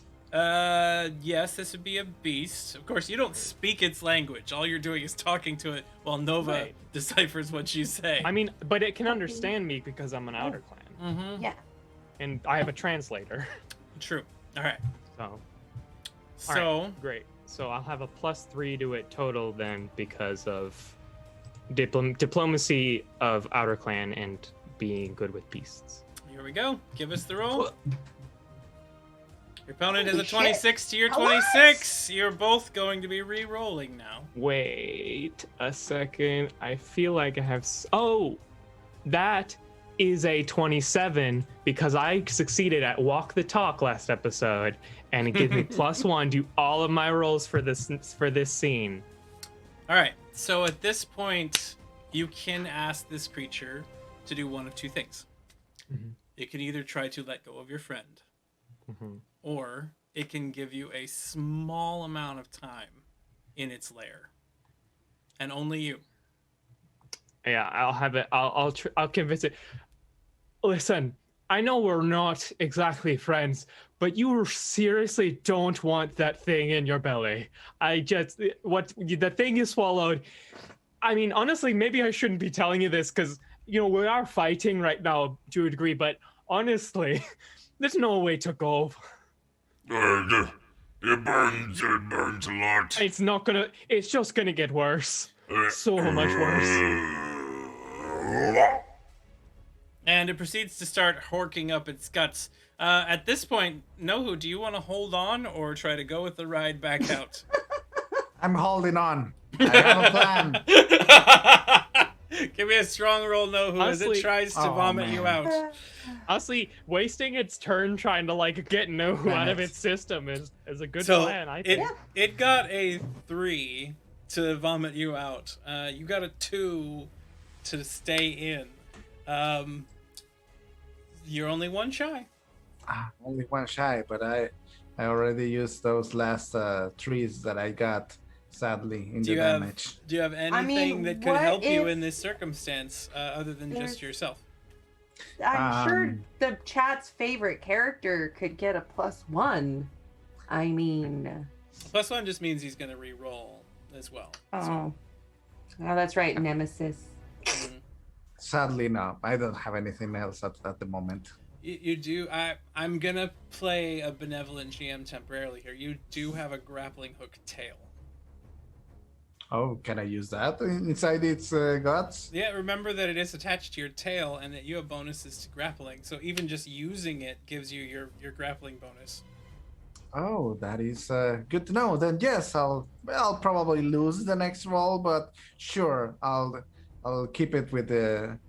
I'll try to hook its guts inside and try to stay clinging on. Right on the So- uvula. Is your grappling bonus +1 or +2? +1. All right, then you get to make a re-roll now. Your opponent attempts to hork you out, Re-roll. getting a 13 roll, strong with your grappling bonus. That is a. But I'm at -4. Weird. Do you have? Oh, the wound. Wounds, yes, right. you are I wounded. never took one. Sorry.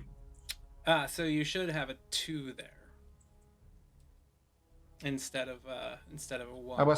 I had 2 distractions. Sorry, That's okay. and I should only have like 1 wound, but still, it's a terrible. Oh wait, that meant that on my previous roll, that would have been like You were a one 4 higher. instead. You would have Yes. succeeded on that roll. Yes, Oh gosh, yes, I you're would right. have, Yeah. All right, so your tail just kind of and sticks to the wall and starts dragging a little bit. Urgru sitting there. I'm stuck in throat. Stuck. You little man, climb in throat. Get it out. I warned ya. He All did. right. So Nohu is currently stuck, and the creature in anger jumps onto the bridge and then immediately rushes over, attempting to swallow Clay, but not before jumping on top of Kiara. Yeah, that's not great. The opponent gets an 11 at jumping on top of you, Kiara. What do you attempt to do? Someone told me not to use Fate's Edge. Do it. Do it. Someone do told me you. not to do it. Do it. What is my? Your What is your what, what? now? I'm full HP, so like I Do could it. take a squish, Yeah. but also that would hit me at full overload. Do I really want that in this world? This is the last enemy. Like, All right. There's no little tiny. Fuck it, we're mice using On children Fate's around, Edge. so. We're All right. using On Fate's Edge. Here's an on Fate's Edge. What are you attempting to do with your Fate's Edge? That's a good question. Survive. see the worst thumbtack. Like, just. Ooh, yeah. Can I make myself a thumbtack? put a pin in it. So you're attempting to be the best thumbtack ever that it Yeah, I have a lands on. dagger. All right. I have a dagger. If this comes out well, it's gonna be good. If it comes out wrong, it's not. So you got a heads or tails there. Give us your roll. That is a tails. I don't know, Anna. That's pretty tacky. That is a critical failure. Anna, Yup. do you want Yeah. something that is going to be beneficial or that's going to be more detrimental to you or your allies? Me. Okay. As the frog launches itself across this bridge, smashing into it, Squish me. Let's we go. see it come down right on top of Kiara, and there's a shuddering slam and the bridge cracks. And Kiara is gone as it raises its foot up. She was either splattered into paste or is now no longer in the area she was in before. It's a 20-foot drop. I just want And everyone to as- remember from last time. That occurs. We move to break. We will be back, everybody, in 10 minutes. Thank you very much for watching. Hope you are enjoying Dreams of Silver and Stone. And we'll see you in a moment to see what happened to poor little Kiara there. Goodbye, everybody, and thank you for watching.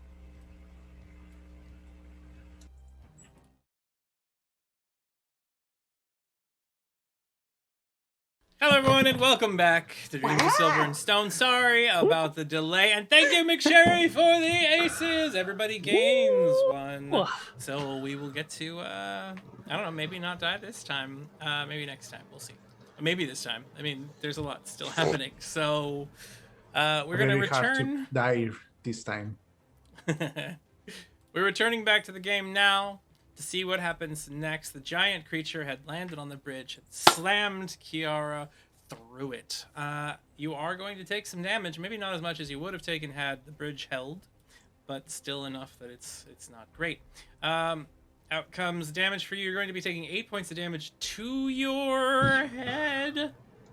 So Kiara, Oh, that doesn't squish like a grape normally when pressure is put on it. you are slammed against the ground. Now, that is going to be 16 points of damage. That'll leave you at 0 unless you take a wound to your head. Yeah, we'll take a look. All right. Now, in the case of the new sheet, wounds, of course, to the head means that if you take a head wound, the next time you are hit in the head and don't have a way to mitigate it, you die. So you good. now have a head wound. Goody! This thing Goody. slams down on you very, very hard, and you just feel your head just begin, like, there's a crack, concussion. and, like, you can see sparks, like, in your eyes, little flashes of light, Ooh. and then you have, Did I like, still blue have spots tinnitus going everywhere. too? Yes, and you still have Tinnitus and a head wound? Yes, it's wonderful. And Great. suddenly you Thanks, find, Nobu. you feel yourself airborne as you're falling through the broken bits of the bridge, heading down the 20 feet to the water below. As you are Hope I don't hit my flailing arm over arm in the drop. How do you want to try to approach the water? This is close enough to the shore that if you hit in the wrong spot, it is all stones at the bottom of this Is the 20-foot correct drop. answer not head first in this Not head first situation? would be a good choice. We're gonna try and do like the pencil dive, just straight feet first into the water, and if I break my ankles, I break my ankles. So you're hoping to miss the stones underneath this and pencil dive in. Correct. Give me an approach. How do you want to try to do it? Are you going to think about it using your brains? Are you going to try to just angle yourself as quickly like a cat, agile-wise? Are you going to be aware of where the river goes, where the biggest, darkest spots are that could be the deepest points? So I'm gonna take some damage, use Grinning Jack, because I did just lose a roll to becoming a thumbtack, gain +2 to my aware roll, And look for the Super best aware. situation you can find. Go for it. Correct. So go ahead and give me an aware roll, and if you get higher than a 16, you will find a spot you can dive into. How much damage do I take if I went over just one? It's 1 per point over you have gone. So you're only 1 over. That's 1 point of damage to your CHP, which will just be HP in the future, but still. 19. So you look down. You're very rapidly aware of it. You have this cocky grin on your face, like I knew it. That thing just pushed me through the fucking bridge. And as you look down, you can see one patch that's just darker than the rest of the surrounding area. You kind of twist and move yourself in that direction and pencil dive in, and suddenly you hit the water and move up through it. You will still take a d6 damage from the drop. 4 points of damage, or you can take a wound to your legs. One of them. I'll take the 4 points of damage. All right, so you take 4 points of damage, and you find yourself underwater. With the enhanced awareness of what's going on, as you splash into it, the current starts dragging you towards the east, pulling you away, and you see wriggling shapes moving through the water towards you. Great. That is Kiara's current Those action are there. nopes. I agree. I will put where you are on the map here now. You are technically under the bridge, so I'll put you down there, and you now have 4 of these things in the Kiara water is a grumpy old troll who's under the bridge, so that is fair. coming towards you. And the creature, as it had landed, had bounded forward and wanted Clay in its gullet to get rid of the spicy jalapeno that he had lodged deep inside of his throat. So it lunges forward to bite at you, Clay, and tries to swallow you. So, as a reflexive action to defend myself, what I would like to do is throw like basically create a little tiny grenade by just taking like a little bit of rope, throwing it in one of my bags of spark powder, and I want to basically make it so that hopefully it'll explode like right near its mouth, and it'll like be so surprised and it'll kind of pull away. All right, so you're trying to cause it to just shy away because of this explosion. Yes. I would say this is either an agile or brains roll of your choice. Totally. I agree. I'll make it brains. Why not? If you roll very poorly, you could cause damage to yourself. You are messing with spark powder. Yeah. All right. Well, The opponent lunges at you with a 19. I have a whole +1, so let's do this. All right. That is a 5. That is going to go off in the bag. The wonderful Makeshari was so gracious as to give me an ace, so I might as well immediately use it. Before I even remember to type it on the sheet, I'll just immediately use it and throw better. That is not better. That is worse. All right. No. Clay.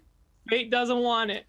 Fate seems to be saying that the spark powder, as you grab it and you grab something to set it off, an explosive charge of some kind, a small lighter and wick, the lighter flicks, a spark hits the spark powder in your hands.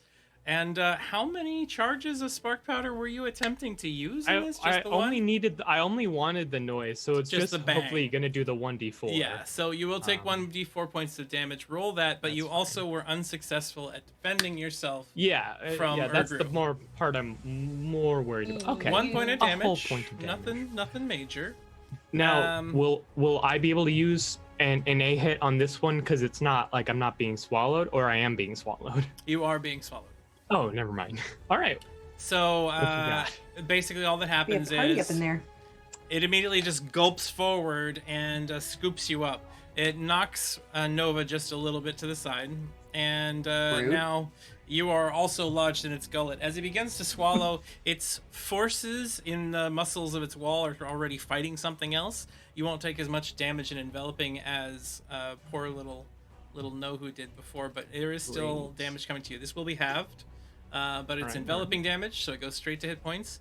It is 16. That means you take 8 points of damage, and you can mitigate it with wounds if you wish. I'll just take the 8 for now. Okay, so go that down puts to you 3 at 3 CHP. health remaining. So you just get crushed in this thing. It starts like sliding down, and suddenly your feet begin to get very hot. And we'll come back to that in a moment. Yes. Oh, yeah, that moment being now. Clay, it is your turn now. First thing, I'm 100% gonna activate Actions of Scoundrels for the when attempting to pilot, run, or otherwise move through a life-threatening location, get +1 to all rolls. There you go. 'Cause You're I definitely think- in a life-threatening location. Yes. I definitely want to just get the heck out. Let me see here. What might I have? You know what? I want to just Superman pose rocket sword out of here. Superman pose rocket sword. Okay, so you're Yeah. going to attempt to use the rocket sword, engage it pointing away, and try to launch yourself out. Currently, the mouth is not fully closed, so you do have a chance in this moment. Give me either an aware or an agile roll, and against your opponent's current resistance. So its throat, of course, is trying to swallow you. It gets a 21. Of course. To defend. Well, you know, the good thing is, luckily I have some benefits, but both of those are +0, folks. So, That is an 11. we're gonna throw one more ace at it. Oh, actually, it would be a 12 because of 12. Nora's wonderful ace help. But is that gonna be 19, 20. You got a 20. You are one below forcing a reroll. Do I have anything? I tell you what, could... being a GM, I like the idea that you have here. I'm going to give you an opportunity. If you wish to lose your sword, +1 to Clay from Nora. there is a +1. You can use that to just break even. Or I will allow you to cause damage and lose your sword permanently, but escape the mouth. Otherwise, that +1 will just give you a re-roll right now. I'm gonna do the reroll. I don't All right. want to lose the sword. I'm gonna gamble it. All right, go ahead and give your roll versus the opponent. It gets a 15 this time course to it keep you in does. mouth. All right. Now, but I've got a +2 because the roll +1s for the total, right? Yep. 17! This Yes! time, Clay turns, engages rockets. They burst out the end of the sword. He just zings himself out of the mouth, twists around, and lands on the ground, kind of like skittering and sliding a little ways until he has escaped. And you hear the big creature go, Get back in there! And then I'm gonna tell you what I want to do, and you tell me how much I can do with the rest of my turn. I'm Okay. willing to throw all my like reflexive actions at this. okay, So my plan, I want to run past the toad to the edge of the like cliff and bridge. I want to use I've been holding on to this, and I thought this would be more a chaotic use instead of helpful, but I'm going to alchemist glue my rope to the pillar of the bridge, okay. not the part that's already broken, and jump, and then like tie it around my waist and jump down towards Kiara. Okay. And because I know that I'm not going to be great at this, I'm going to drink the unidentified potion that made the Skixing grow huge in the town. Okay. How much of that can I do right now? So, using the other half of your movement, you can kind of turn with the rocket sword, get a few steps out, hit the ground, and start running.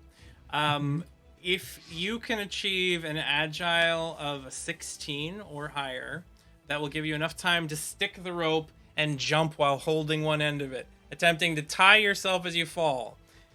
To drink the potion, you will have to make another agile roll of a 20 or higher. You have to be that fast.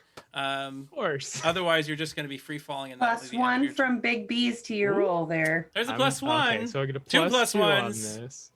All right. So first up, first agile roll to see if you can stick the glue. If you don't stick this, you'll still have the choice of jumping, but Yes. you won't know if the glue is stuck. Right. That's a 6. I would like to enact justice because I'm doing this to save my best friend in the whole world. I would say being eaten alive by leeches probably is not a just thing, so I will give it to you. Go ahead and Thank do you. one re-roll here. All right. Critical failure.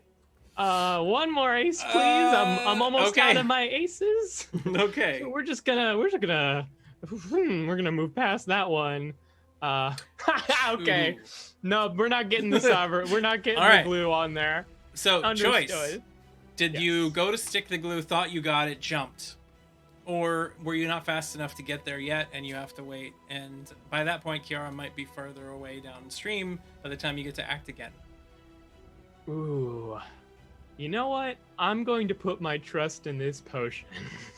Putting your trust in the potion. So you launch yourself off the cliff thinking you've got the rope, trying to tie it around your waist. One end of it is like just dangling up there, and then as it goes far away, it just starts... Honestly, could Clay just kind of abandon the rope part and just like throw the rope down instead, like doing a snap judgment and just do the potion? I'm still saying you're doing the original idea here. Yeah, You've already fair rolled enough. for it. So you attempted to glue it. You lose your alchemist glue. There is now a smear of alchemist glue, but no rope attached to it. And you jump off the edge, flying through the air, tied around your waist. Give me another agile roll to see if you can pull the potion before you hit the water. Okay. I think this is the time to use this. I would like to activate Snap Decision to give me 2 free aces. That's a good time for that. For this, because for a career criminal, I have a terrible agile. That is true. Nope. That is a 4. You still have 2 more aces, so We got. God, stop. there's a No. 7. That's not high enough. One Can more. I roll above a 10? That is an 18. Hey! You are too shy. All you need is 2. Did you have anything? You still had. You still walk the talk running. Did you have that on there? Yeah, so I have the +2 is not from my agile. It's from walk to talk and my Okay. moving around bonus. See, you are too shy from succeeding here. Ugh. Do you have anything you would sacrifice for +2? I would sacrifice the wonderful bits that have been given by bees to give me a +2 in my next roll. +2 for the chaos crystals. That's what you needed. So you leap through the air very quickly. You tried to tie that rope on. You're falling down. You've got it wrapped around your waist. Unbeknownst to you, you see everybody in the audience just sees a little thread just snap, and the rope begins following him down the cliffside. He reaches into his belt pouch, grabs a hold of the potion, chugs it immediately, and fire begins roaring down his gut. Give me a tough roll to resist damage from this. Of course. So much heartburn in this episode. Yeah. I'm pretty good at tough. That is a Pretty 14. That will have the damage that you will take. Now, you will have 2d4 damage halved. That is 3 points you will take. If you don't have it to take, you can instead take a wound somewhere to give yourself. And if I go to 0, what happens? If you go to 0, you immediately take a wound, and Okay. every single point of damage you take then on after counts as a wound. When you hit 6, you die. Okay. Yeah. No, I think we'll just take a hit on the leg. All right. That doesn't So- really make sense. I'ma just do the other thing, and I'll just take it to the core hit points. That makes more sense I narratively. mean, it is a mutagenic potion you are drinking. Okay, yeah. If it does what I think it's gonna do, maybe I everything grows except that one leg that Except kind of the like one shrivels tiny up leg. weirdly. Yeah. Yeah, like shrivels up. There you go. My right leg. You got a heal from Oh. Annika. There is a heal Wow. from Annika. Roll a d6 plus 1. Well, how could I resist that? This episode brought to you by Tums. Perfect. I will just take that. You know what? The dwarven metabolism is a strange thing sometimes, and the damage and the resistance to this chaotic aether and strange things is enough to get me through it. I guess. There you go. You just made it Nice through. raft of bullshit there. Nice, yeah. Hey, You that's the just- character. You just grin and bear it, and the damage soaks in but doesn't quite get you, so you're good there.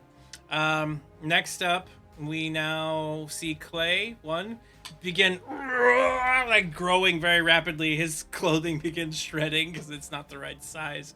and his things kind of like pop off. His backpack starts stretching against the weight of the growth, and you see Clay falling at you from the sky, getting much bigger suddenly. Kiara, we'll go to Nohu. Nohu, you're inside this thing's gullet for just a split second. You heard Clay squeeze in and then rocket back out. Ah, all right. That's odd, but never mind. Let's go to Nohu's little corner of science. So, as I'm completely like grabbing at every corner that I can reach, from claws to my feet to even like gnawing at the creature's insides, let's remember that fire plus water equals steam. True. Steam, a lot of steam in a tiny little place makes for a big bada boom. So, being in my Agama state, which makes me superheated, I will use my PDO to create an elemental output, to create water on my little fingers, which I use for attack. Coursing through my body, that water will turn into steam and gather all over my fingertips. And as I claw and I dig all of my fingers into the inside of the toad, well, I'll just wait and let it build and let it build and let it build until, well, the time comes when it must be released. And let's see how big of a bada boom we get. Excellent. I like the idea a lot. If you are successful, I will grant you an ace. So right. Let's go ahead and give me a brains roll as you attempt to create an enclosed space and build a huge amount of steam pressure. Would you say that this is a foolish action? Yes, this is absolutely a foolish action. You're in the center of a boiler. 11. But I don't like that. I'll use that wonderful ace that we just got to up my chances. Ooh, that is still worse, but I'll have to use my last one. Where you were at, I'm going to let you know that you will succeed because the opponent's resistance was far too low for that threshold. But with a low roll like that, there is going to be some complications involved. If you wish to reroll, you can do so and potentially make it out less in trouble. Less in trouble? That sounds fine, but let's go for my last. This is my last ace anyway, right. So let's see. Let's gamble it all. Ooh, better. 15! That is far better than any of the other rolls you've had and beats the 14 threshold that you needed to avoid this without potential injury to yourself. So, after this effect occurs on the opponent's next turn, you will gain a free ace from me. We've also learned that we want to go with Strat to Las Vegas because all in means he succeeds. All in means he wins those big rolls, yeah! After losing like 20 grands in my last 3 rolls, but yeah. I should not be let anywhere near anything. That's true. You probably should. Never let Rob roll dice. Nova, you are up. The giant toad swallowed Clay and then immediately spitted him out on the end of his, I don't even want to call it like a toothpick rocketing out of its mouth, basically. He turns, runs off to the side, leaps, and then you slowly see the frog just, and you see its belly start expanding. Huh. I have the urge to pop it. Gonna lance that shit. Are you gonna wait until it expands a great deal and then attempt to pop it? Is that what I'm hearing? Pop it. Squeeze it. Darn it. Yeah, that. This is the frog from Shrek. Yeah. Yes, I'm gonna try to shoot it in its tum-tum with my gun. Okay. But I'm gonna hold my shot and aim it and use like both hands and try to actually hit it. So maybe in the meantime kind of wait for it to expand a little bit more and like light up. All right, give me a brains or an aware roll to determine when it is at the optimal expansion, and then you will take your shot. Excellent, Like 19. frogs back home. Like Woo! popping frogs back home, back That's with right. Mama McCree. That's right. Mom and I used to go down, pop them frogs. That sounds like something Nova would not do, but we'll just. This is something Nova would not do. No, nor well, maybe Alice. Depends on the day. So- 19 though. All right, so you'll know the optimal time and when to fire.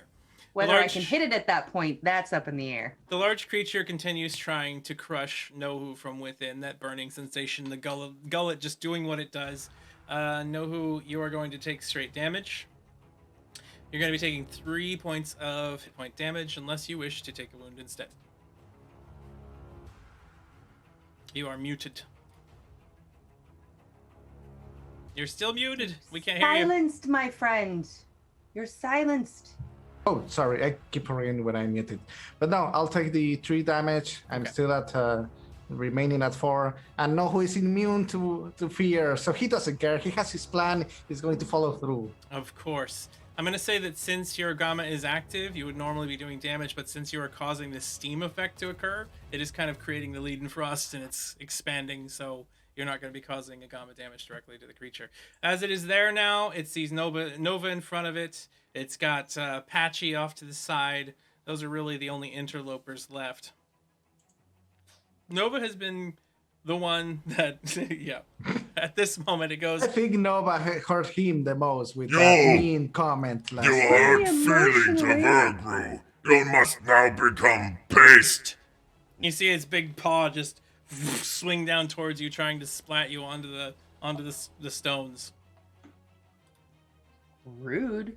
I mean, it actually takes a lot to stand up to bullies. After, I mean- like right after they like break you. Like, I mean, so honestly, like a little proud. Like that does This- take I progress. think that Damn. frog That's deserves an true. ace. Yeah. I'm this frog's bully.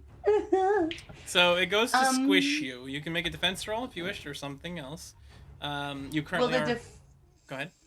will the defense roll interrupt my shot? The defense roll won't, but if you used another ability or anything that required a standard action, it would. I will use a defense roll, and I would like to think I like Shatner roll kind of with the thing out of the way, but Okay. that's probably not going to work. You know, Well- like the phasers in the original series, Of where course, like, you just and then like dive yeah, to the side. but end up in the So- same spot so that it's still in your defense. Give me your defense roll. The opponent gets a 16 to strike you. You got a 16. We are re-rolling. I have a +1. Then you can use that to stay one above and succeed against this creature. All right, Then so I do. Oh god, I lost a Nova one. just Ah! Oh. barely avoids being splattered by this thing. The hand comes down and literally like catches. That is not nice. You're not nice. I know. And it is now Patchy's turn. Behind you, Patchy, the ants have swarmed over that frog that was fighting you before, and it's just croaking wildly while the other frog is sitting there biting at it. But in front of you, you had seen Clay jump off the side of the bridge. You see Nova standing there, like complaining at this frog and like pointing a gun at it while its stomach is slowly expanding.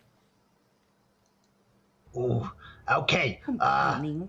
God damn it! Oh, I'm gonna enjoy filling test tubes with this thing's organs. Okay. Let's see what I can do. I'm gonna the lesser forms again and throw in another throw materials at this thing to make a chemical reaction. Gonna do. How does it? So it's expanding right now. Yes, it's currently expanding from the inside. Some sort of pressure is beginning to build up under the skin. So it's like it looks like a balloon. It's like expanding like a balloon. Yep. So maybe something needs to pop it. That's what Nova's planning on doing. Well, That was my first instinct. I guess I'll just add the effect bleeding on it, assuming that will pop it with my lesser forms. I also do a 1d8 damage, bleeding, and just for shits and giggles, let's add what there. I can't do helpless, right? No. Why do you put such a juicy status effect there and then take it away from me when you say I can do all the status effects? God damn it. I said all status effects except for helpless. Yeah, when I asked you about it, you added that. When I asked you about it, you did. You forgot about it if I didn't reminded you. So instead, I'm gonna do down. Okay, so you're attempting to knock it to the ground, cause it to bleed And while bleed taking it. damage. Blow it up! So you start grabbing your materials, attempting to do this, and you notice that the rope that Clay had attempted to tie off snaps as he goes flying over the edge of the bridge as well. What the fuck? So now I need to decide between helping the Clay and this frog? Yep. I mean, no, Clay, or killing this... okay. Then I'm gonna change my chemical reaction. Okay. And somehow, and take down away, and instead do complete a minor task. Okay. Which will be, holding the rope. That's a minor task, right? That would be a minor task. I'm going to say it's a bit of a wide area. This will have to be a chaos roll if you want it to actually be able to grab the rope. Almost Spider-Man gel style. You just splatter this stuff and it grabs a hold of his rope. So I'm hoping, I don't know if this makes sense, but how would what I throw at this thing both make this frog bleed but also hold the rope in place? What the fuck? You're creating, what you would be creating in this case, if you're thinking about it from an alchemical perspective, is you have a polymer that is soft and sticky that hardens into hard points. So when you launch this out, it's going to turn sharp before it hits the frog, but turn solid after it's touched the rope. Yeah, I'm that level clever, I guess. Spider-Man. What I said. Spider-Man. Okay. Magical. All right, give me your magical roll. This is a chaos roll higher than a 5 to avoid any complications. The beast gets an 18 to resist your effects. You did get a 5. That is a 13. So you are not going to cause damage to the frog, but it is high enough that the end of the rope will be caught, and that'll secure that How much rope. time do we have? Okay, no, that's enough. I'm gonna do it again. Okay. All right. God That's a... damn. All right. Oh, no. It looks like we're it doing would be some chaos. It would be Chaos roll. wise to... do I want a chaos? We can't reroll We chaos, haven't right? had any chaos. We can't reroll chaos, right? You can reroll any roll you make.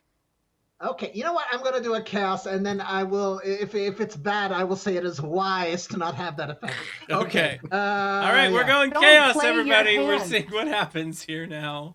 I will argue it well. I will argue it in a way that Ty will have to say yes, or I'll make the stream unbearable for him. For everyone. I see your Oh, goals gee. here. All right, let's That see. never happens. What is this chaos going to be? What will I need to decipher here? The target is technically the rope and the frog, so that's what we're looking at.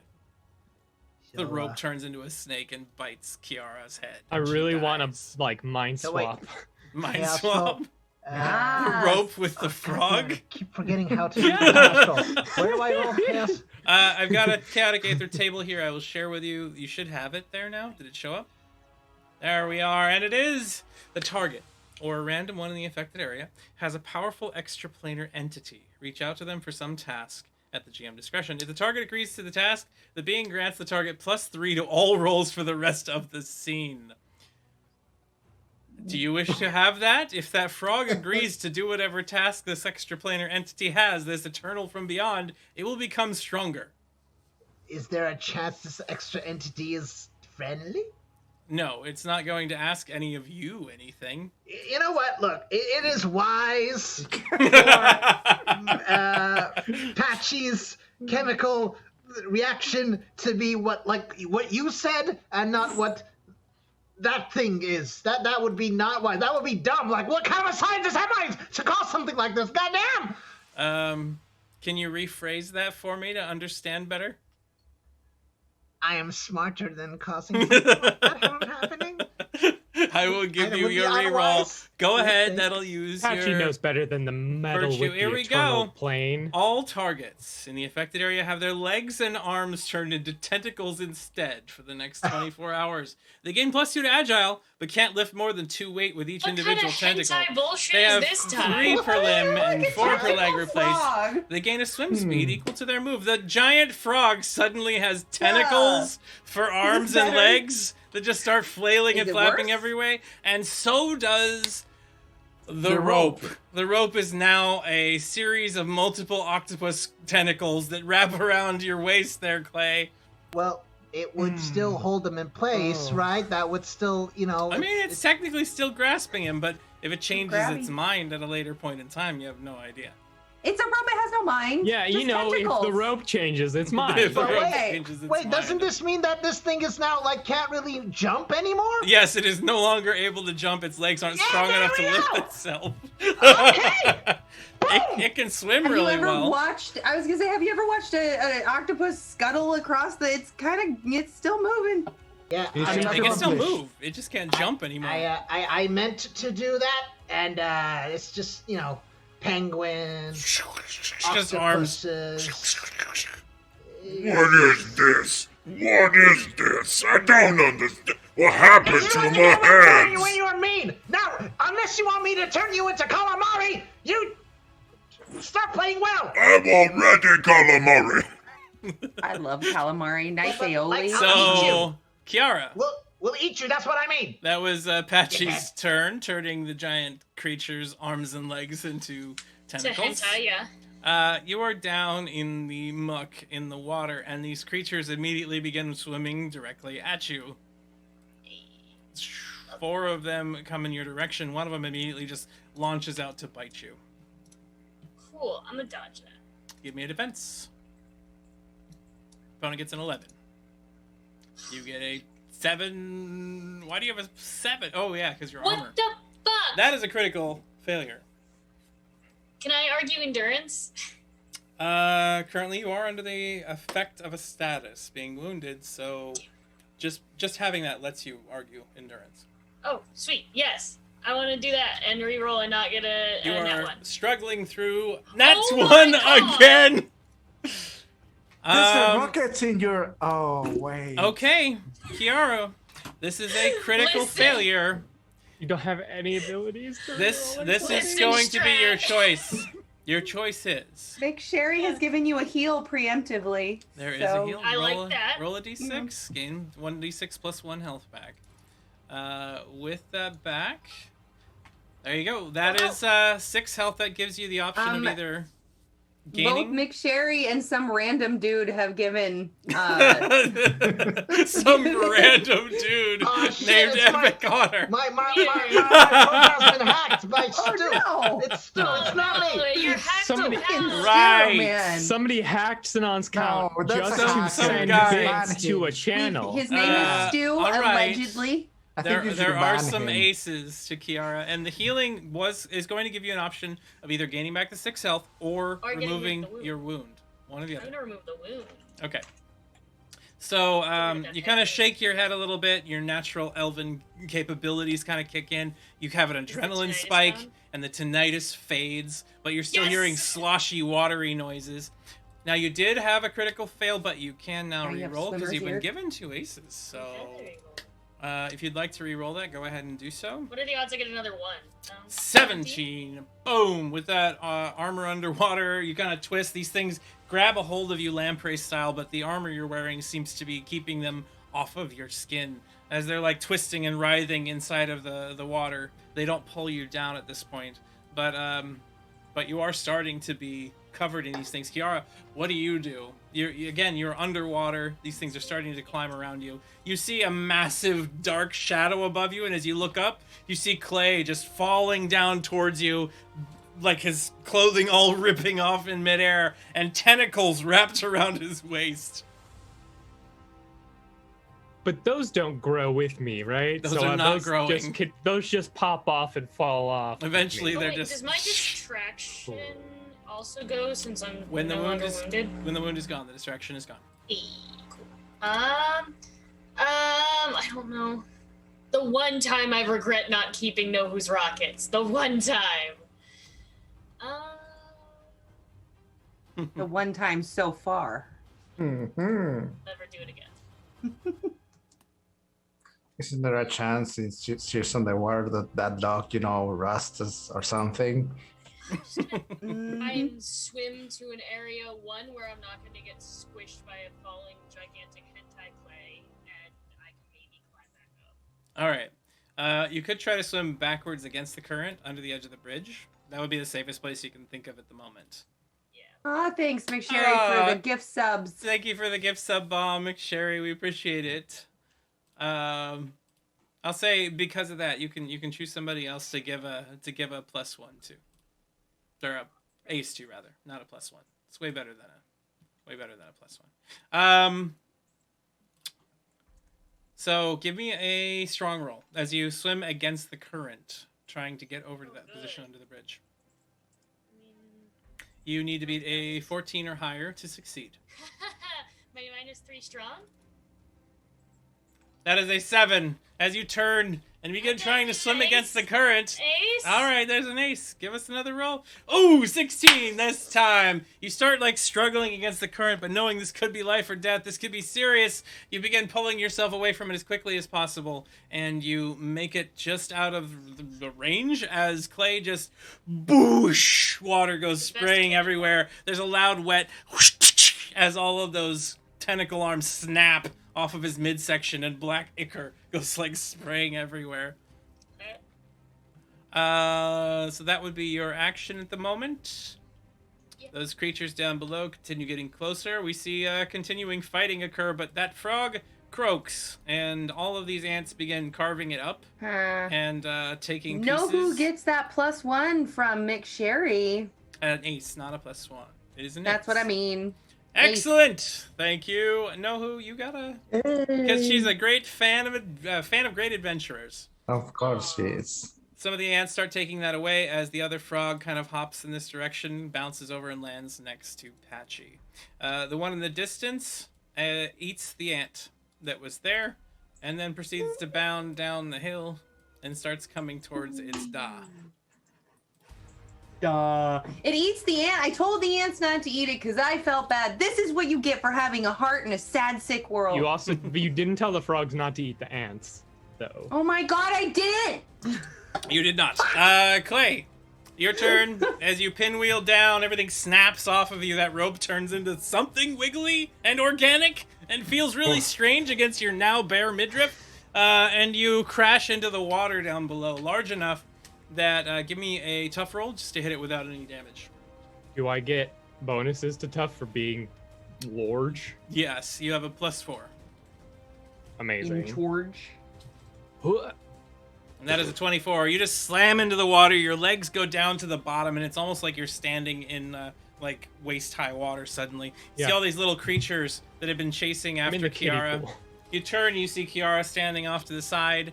You have to duck down just a little bit to see her, and all those large things start swimming over towards your legs now. Don't worry, I've got you. I'm just gonna grab Kiara and try and basically just combination of honestly, could I just basically grab the edge of the cliff and pull myself up? Yes, with a light hop. Give me a strong roll. You have +4 to your strong right now as well. I hoped so, because my normal strong is -1, so There you go, 22. You reach down, you grab a hold of Kiara, you pull her out of the water, you jump up slightly, grab the edge of the bridge, and just pull yourself up onto it. And you're out of the water. Amazing. When it comes to saving Kiara, I'm competent. That's what I'm learning. And can I use the last bit of my turn to just run up and punch this frog? Can I just punch it while I'm big? And give me a punch strong attack. When Hulk punches Loki. Yeah. Or Thor. Pick your god. Clay's just not having it anymore with this big old dumb frog. Okay, well. All right, so clearly we're gonna use the last ace on that one. The frog does have a 20 to defend itself, as it's now all slippery and squiggly and covered in tentacles. Of course, it just kind of sloughs around as it hears you and turns to face you. And you get a 19. You are one shy. One shy from being able to force a reroll in this case. Yes. Let me... Can... Wait. What does this one do again?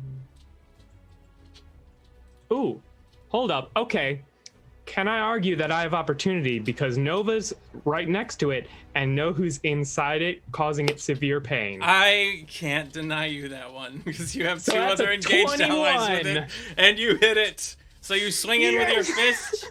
It does a Yes. D8 plus 4 damage for your plus 4 to your strong. So a D8 plus your strong plus 4 So 2d8 plus 4 because of opportunity. Yep.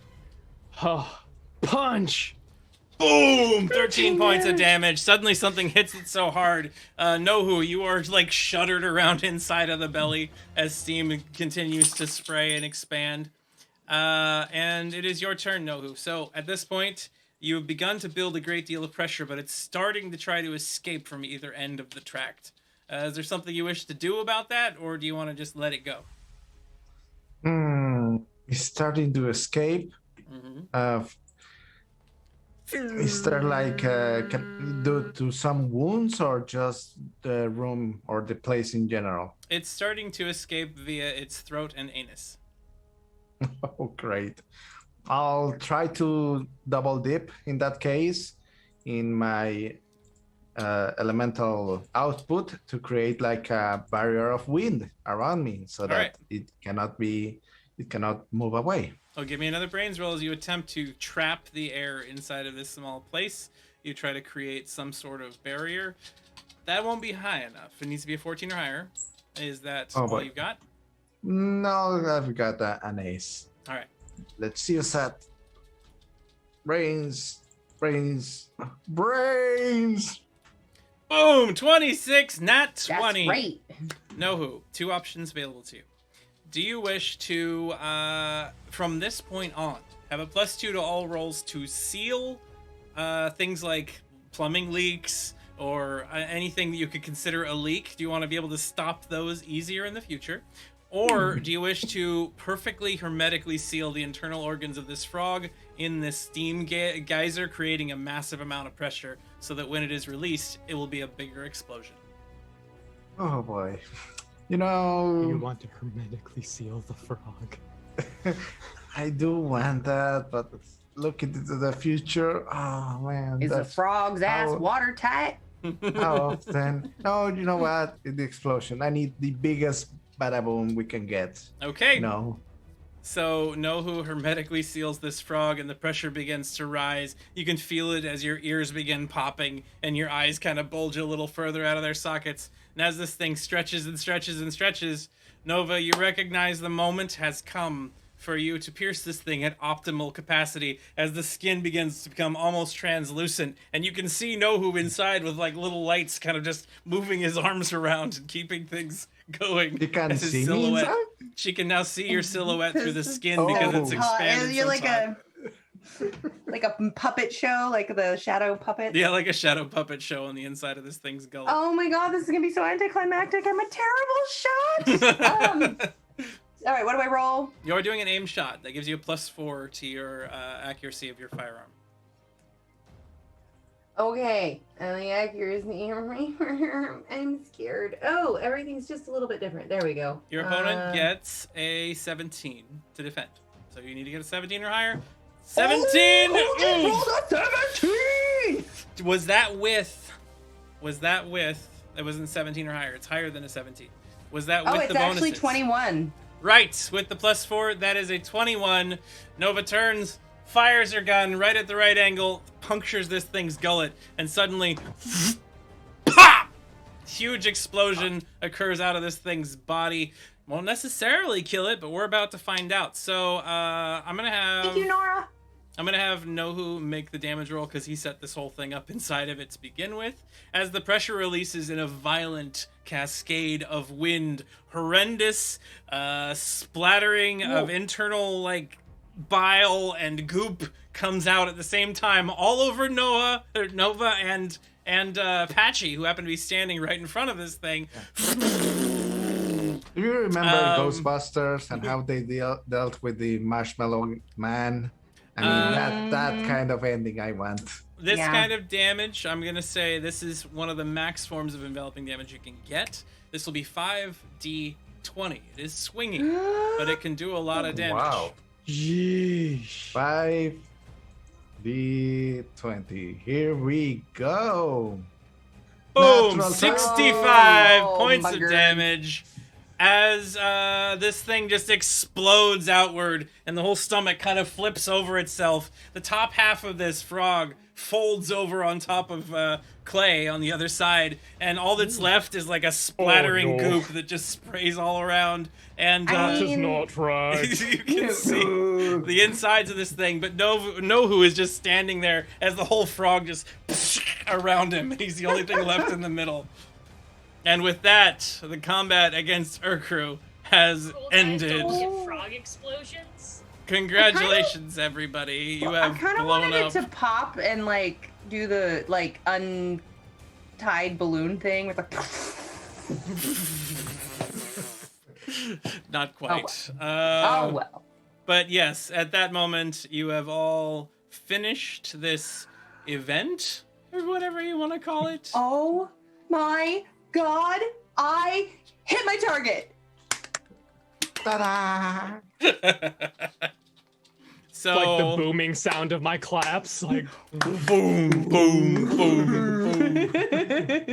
Kiara standing off the edge of the bridge. That frog leaps over and comes over to you, by the way, the one that's your ally now. And it kind of bumps up against you. And to Nova, because she's the only one that speaks Beast, it just goes, "You growed up."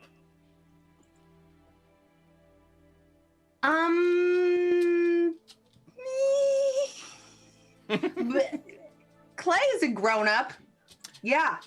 I think he's looking for his mommy. Clay, I think you might be his new mommy.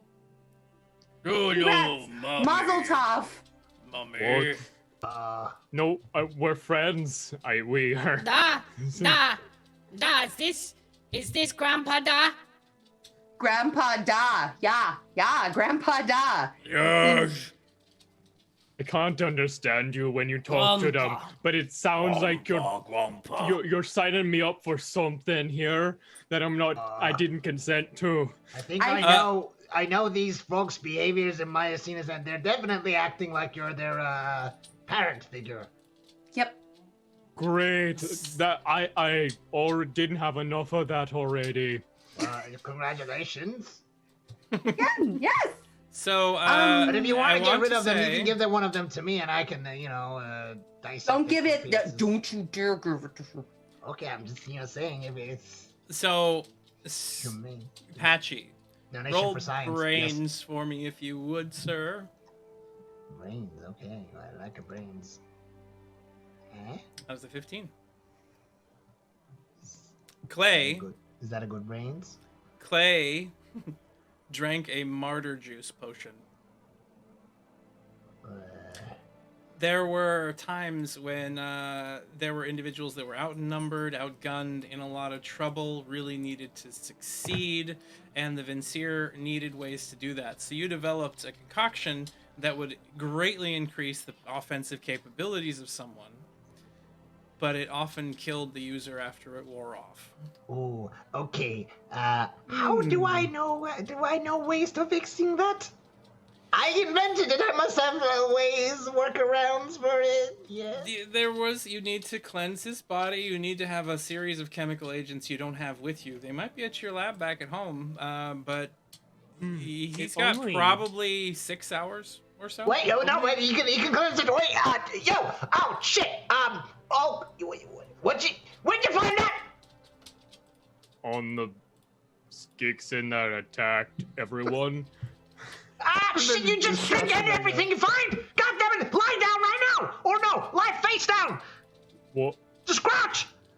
I don't want you to take my giant hairs. I'm not gonna sorry. take your giant hand. Just stop. I'm gonna try to reach his head and like try to lower it.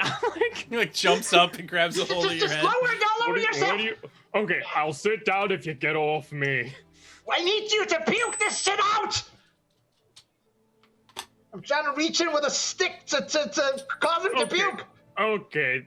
You're gonna die if you don't get this shit out of you! Oh, you could have led with that. Hey, Ty. Yes? Would I know if antitoxin would fix this? You don't know if an antitoxin will fix this. I will also point out out of character, if only we were surrounded by creatures who naturally secreted healing stuff on their bodies. Pretty sure that only works for them. Oh, you know what? Oh shit! Yes. Okay. Just do just do I'm gonna do a lesser forms and do the status effect puke, and the second status effect puke some more, and the third status effect heal and maybe antitoxin.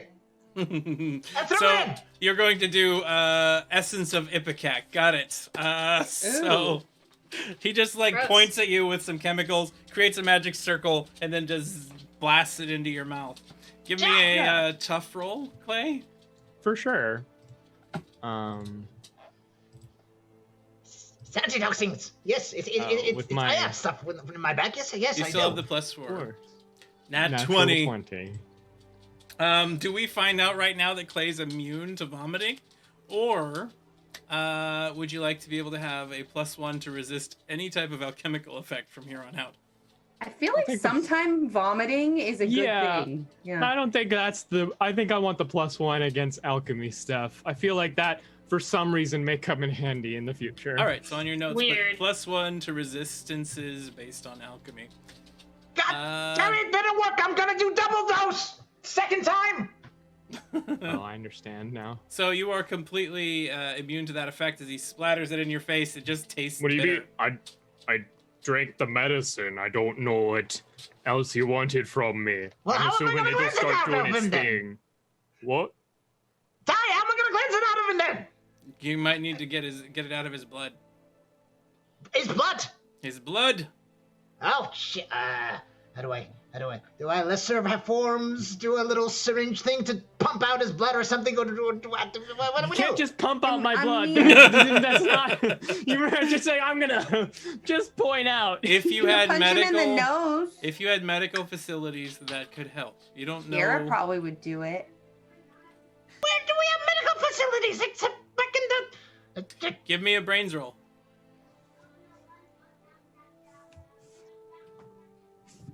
Hmm. 18. It occurs to you that the nearest place that has medical facilities is that city. What is Which now city? colloquially referred to as the Mess.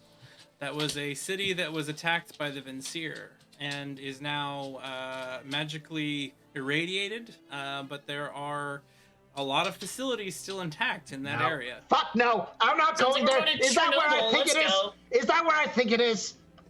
Yep.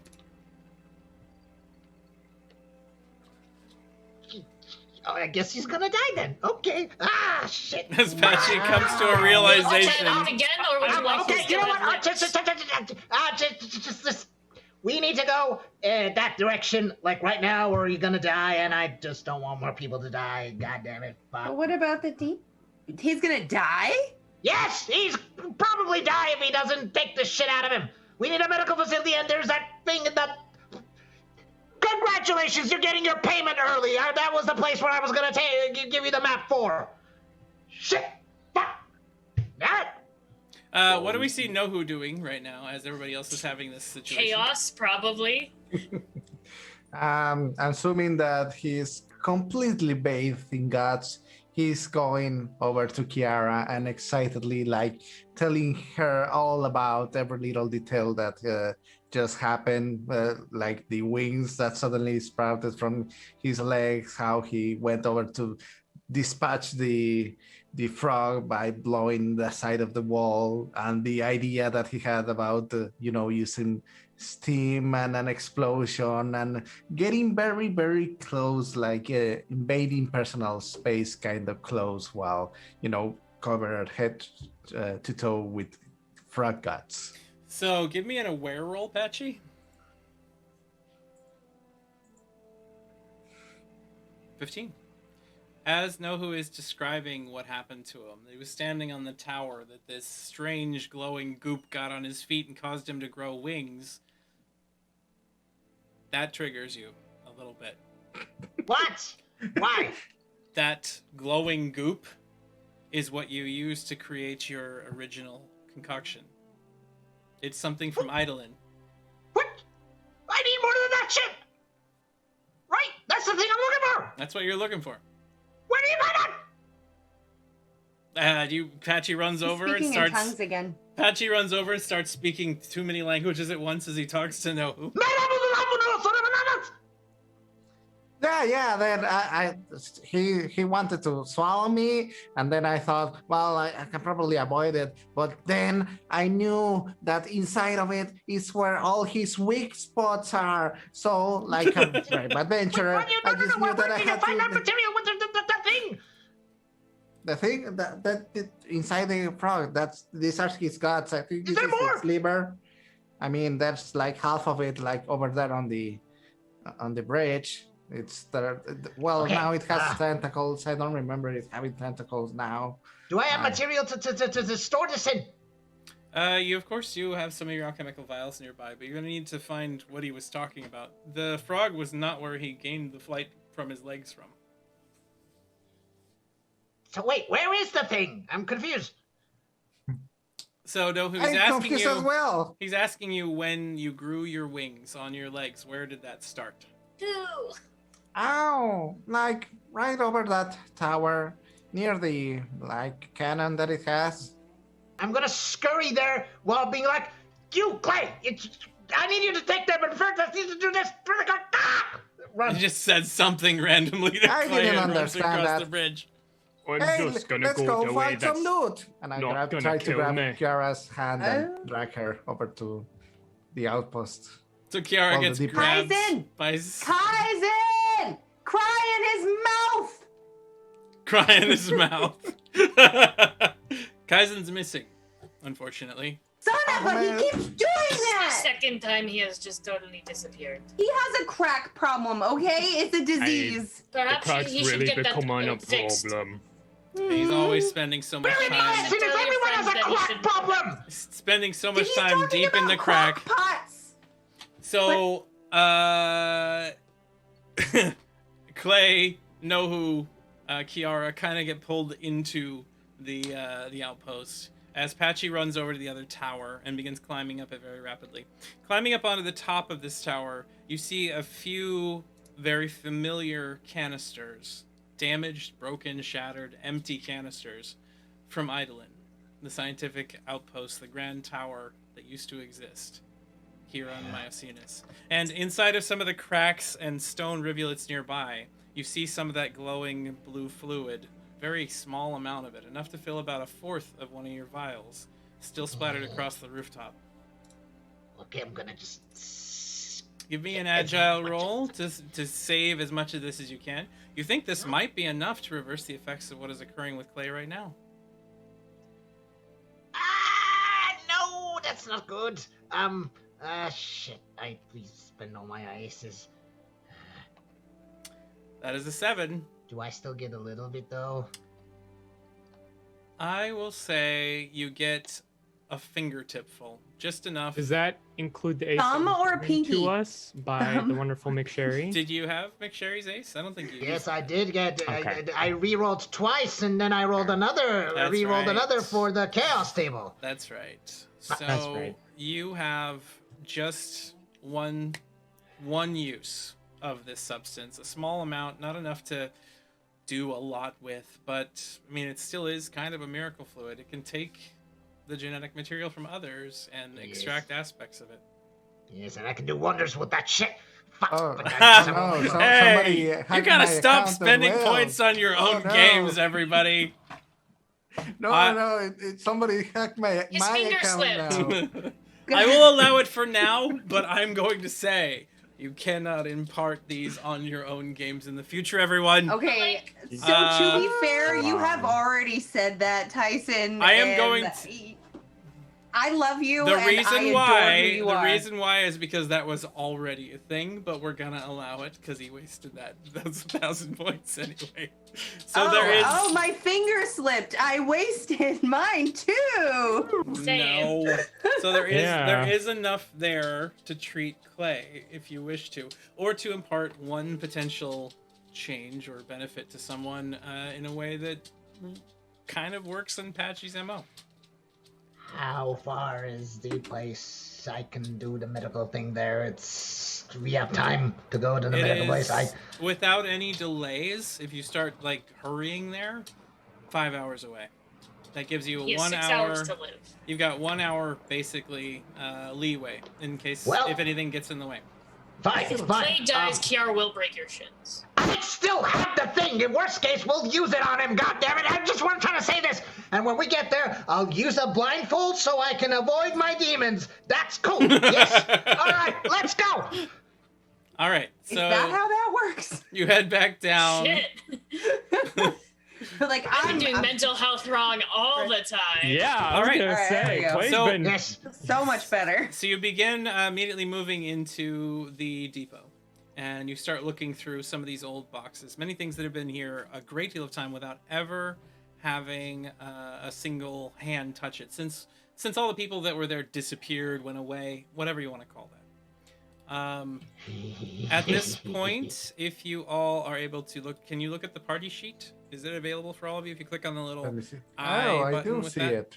Everything that's in there is what you have just found within this outpost. And since it is the end of tonight's episode, we'll allow you to kind of divvy this up as you want amongst all of you in the future or after game or before the next one. But there is a lot of supplies here at the moment. Congratulations, everybody here. You have achieved a milestone. That means as of tonight, you've Level up, all level gone up, up a level up, level. And I will expect Level. to hear what your level up's details are before the next game. Other than that, everybody here in the audience, thank you very much for watching tonight. Hope you have enjoyed yourself as we overcame the giant frog, causing it to become an overfilled air balloon or boiler, whatever you want to call it, as it exploded. was all around teamwork. everyone. That was teamwork, indeed. We teamworked it. So we're gonna go around the table. Tell us Synergy. where we can find you, of course, and what are your favorite parts about tonight? And we're gonna start this at random, like we typically do. And that usually means it's going to become one person over and over again, but we're going to try to do that separately. Yeah, there we strat, go. right? This time it is Sinan. You are first tonight. So give us your what are you up to, where can we find yous, and what did you enjoy about tonight's events? Hello, everyone. By the way, everyone's pissed at me for not healing Clay with this shit. This shit can cure cancer, basically. We have other alternatives. Clay's dying. Yes, and I can save him. Pissed. Just want to add that. But I saw just save Clay. I'm gonna save him. I'm gonna save him. But yeah. Hello everyone. My name is Sinan. I am playing Scabby. It's Patchy. Shit. Did I say Patchy, Scabby? not Scabberton. That's a different again. rodential fuck that, character. Patchy. Fuck that shit. Patchy. You can find me basically streaming just here in this game. Basically all the streaming I do. But outside of that, possibly interesting news about other stuff I'm doing in the future, but what did I like about today? I mean that we blew up a frog. That was pretty cool. And it was kind of, I don't know. I know I'm always trying to get the rerolls, but it was, even though no critical fail happened to me, but it was kind of interesting to have failures and stuff and see what happens when those, I can see why the rerolls have been taken away in a way because they cause some interesting things to happen. But yeah, blowing up a frog and no rerolls.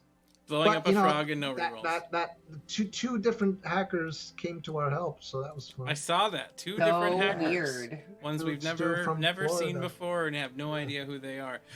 Speaking of other hackers, Strat, why don't you go next? Hello, everybody. I'm obviously not hacking at this point, so everybody just calm down. The hacker sent me a nice note saying how sorry he was and that he hopes that everybody here can subscribe to us because we're trying to fill that lovely little goal you see on the over to the side. So whatever you can help, with the fake accounts and the bots and none of that. Nothing of that. No, I never said that. So thank you for being with us and for continuing every week. And for my favorite part, I will have to say that it's surprising how some of the ideas that the chat has actually align with what I was thinking about. Because let's just say that Nohu flying around might become something more of a usual thing you see. Oh God, from no. here on out. I already can see what's going to happen here shortly, and it will probably be more chaos. And that's lovely. That's wonderful. Speaking of more chaos, let's go on over to Nova. Shannon? Me! I'm Nova. No, I'm Shannon, and I play Nova. Exactly. Or is it the other way around? Who knows? Yeah. I'm here every Thursday, and I also co-host with Steven, Roll Charisma. Now I can't remember which one. Roll Charisma. Yes. Yeah, there you go. On Tuesdays, our next week will be a week off, so we'll have a bunch of really cool things going on at that time, though. So others will talk about that because they're the cool people doing the stuff. And yeah, tonight I enjoyed popping the frog. I'm really excited that Nova actually hit something with her gun, with her mom's gun, which she inherited and does not know how to use. And yeah, everything was pretty rad. We actually kind of like worked as a team a little bit more than I think we have previously. Lots of bad things happened to Kiara, which was sad. And then possibly Clay's gonna die a terrible Hulk death. Who knows? It's the mystery that intrigues us. So yeah, thank you everybody for watching and hanging out. And yeah, I'm excited for the week after next to see what the hell happens to our lovely band of misfits. Absolutely, band of misfits. And a flying Nohu is terrifying. Not like enough of you aren't already flyers too. So again, for everybody in the audience here, we do not have our regularly scheduled streams on the third week of every month. So next week we won't have those, but we do have our fundraiser that is run by Kiara, by Anna over here. So why don't you talk about that as well and have your turn to say what you will, Anna. Sorry, I think I just made Rob choke because I dabbed. Double standards, Correct. y'all. It's because I'm the best. Hi, I am Anna. I play Kiara, everyone's favorite asshole. Let's see. As much as Kiara hates Nohu, everything Strat has Nohu do is literally just the peak of every episode, I think, is just kind of how it works. And yes, Strat, I may regret not having the rockets right now. Maybe. Kiara doesn't, but I might. Oh yeah, just a little bit. As for what's happening next week, Ty is super awesome and amazing, and I came to him literally like 2 weeks ago, and I'm like, hey Ty, it's Pride Month. Can I run a charity stream? And Ty's like, yeah, sure. 17th work? And I'm like, I guess it does now. So Ty's been super awesome about getting artwork, even though I said we didn't need it, done. And he doesn't listen. I know. I tried. Shannon, I tried. I know. But they are fucking cute. They are super cute. You guys can see all this cute raccoon artwork either via our Twitter, because we posted a little hint. We're still waiting on 2 little raccoon buddies to join our little chaos posse, but it is an entirely LGBTQ identifying cast raising money for an amazing LGBTQ organization that is very near and dear to my heart. With that, all donations during that will go straight to the Trevor Project, but any bits used, subs given to us, or donations, I will match 25% at least if it's low, which make it not be low. I will match more than that, but it's at least a 25% match donation from me. So hopefully that means you guys will come and do fun things. And I'm going to be working with Ty with a couple of cool things you guys can redeem, bits for, so that way it gives more of an incentive to give you the biddies, if you will. But that is 7:30 Central on the 17th. Be here, see some really amazing people doing some really, really hectic things if their backstories are any indication. Oh, God, yeah. And come join the fun. Absolutely. Be there. Please be there. It's worth... Or be square. Or be square. We like squares too, though. I mean, they're a cool shape. They're very... But they're a little bit boring. But they're still cool. A lot. I mean... Yeah, D6s are pretty commonly... That's not a square. That's a cube. It is a cube. Cube has 3 dimensions. A square is only a 2-dimensional being. But, we don't judge against 2-dimensional beings. We appreciate them in all their forms, shapes, sizes, and dimensions. Yeah, we don't want to edge out that market. Come on. Yeah. That's true. I like cartoons. I'm sorry. I just do. So, Rob, your turn. Hello, everyone. I'm Robbie Rolling. My favorite part, other than getting to punch a frog in a kaiju battle, gotta give it up for Strat. What a amazing character. Just like come on. It's Nobu. We all know. Yeah. And also, Sinan, while obviously you're getting flack for it, I am thoroughly enjoying you watching you have to play the moral quandary of this super thing that you need, and I'm very interested to see how it plays out because I think it's very interesting and want to give you props for that.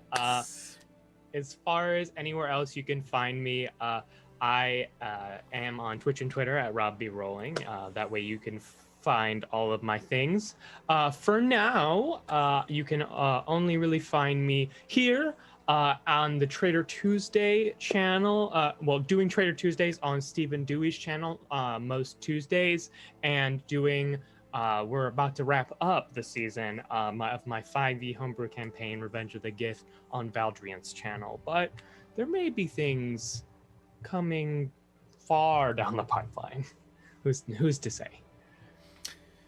I love this community, and there's so many awesome things that we all want to achieve. It's just a matter of time for a lot of these things. So stick with us, stay tuned, check out all the amazing and wonderful things that we're part of here, if you would, and keep an eye on what is to come in the future. Definitely be here next Thursday, and be here for some of our upcoming one-shots we've got on the horizon. I already know that there's a bank heist or a gem heist story that's coming soon, as well as a Pokemon one-shot, as well as probably more like Clockwork out there at some point, as well as there is a prequel to Dreams of Silver and Stone called Red Eye that will be coming out soonish, and I need to start talking to people about that as well. So I didn't even know about this. I'm married to you. There's also the potential. Be exclusive. What do you mean? Wait, what? Red? What? You mean you'll have to see? You'll have to see. So I also might have to consider trying to convince my wife to allow me to run a 3rd campaign at some point if Bees has anything to say about it. But anyway. Thank you all for watching tonight. I am Ty, Lot Even Star on the Twitter, and Lot Even Star Art here on Twitch. You can catch me doing various art things or playing some games like once a year or something like that. And of course, doing the production here at Roll for Chaos. So thank you very much for watching. We have a show tomorrow night, Sparrows, at 5:30 Pacific Standard Time. Check that out. They also just finished their milestone and have come back from it stronger, faster, better, and in more danger than they have ever imagined their characters might be. So we'll see what happens with that. Thank you again for watching. Like I said, I hope you all have a wonderful evening. Stick around if you want to get a few extra Chaos Crystals and join a little raid that I'll set up as soon as the stream is Ruby over. Hart, a good friend of the channel, is still live. Go rapping through then we will definitely be A going race, over. not a race. The thing they're doing. Speed run. Speed Yes. run. Speedrun, yeah. Lost it. Well, we're using Zoom, Hey. and I did notice that this whole thing is cleaner, but I look white as a ghost in this one. All right, everybody. Oh, you're just pale. I am not this pale. I Go am not to even the remotely outside. The outside. What Go is to it. the outside you talk of? His Is drawing that pad isn't there, though. Sawn? My drawing pad is not Outside. there. All right, That's anyway. your room, as in the hallway. We're going to go ahead and raid Ruby Hearts. So thank you very much for watching, everybody. Have a wonderful evening. Bye. Bye.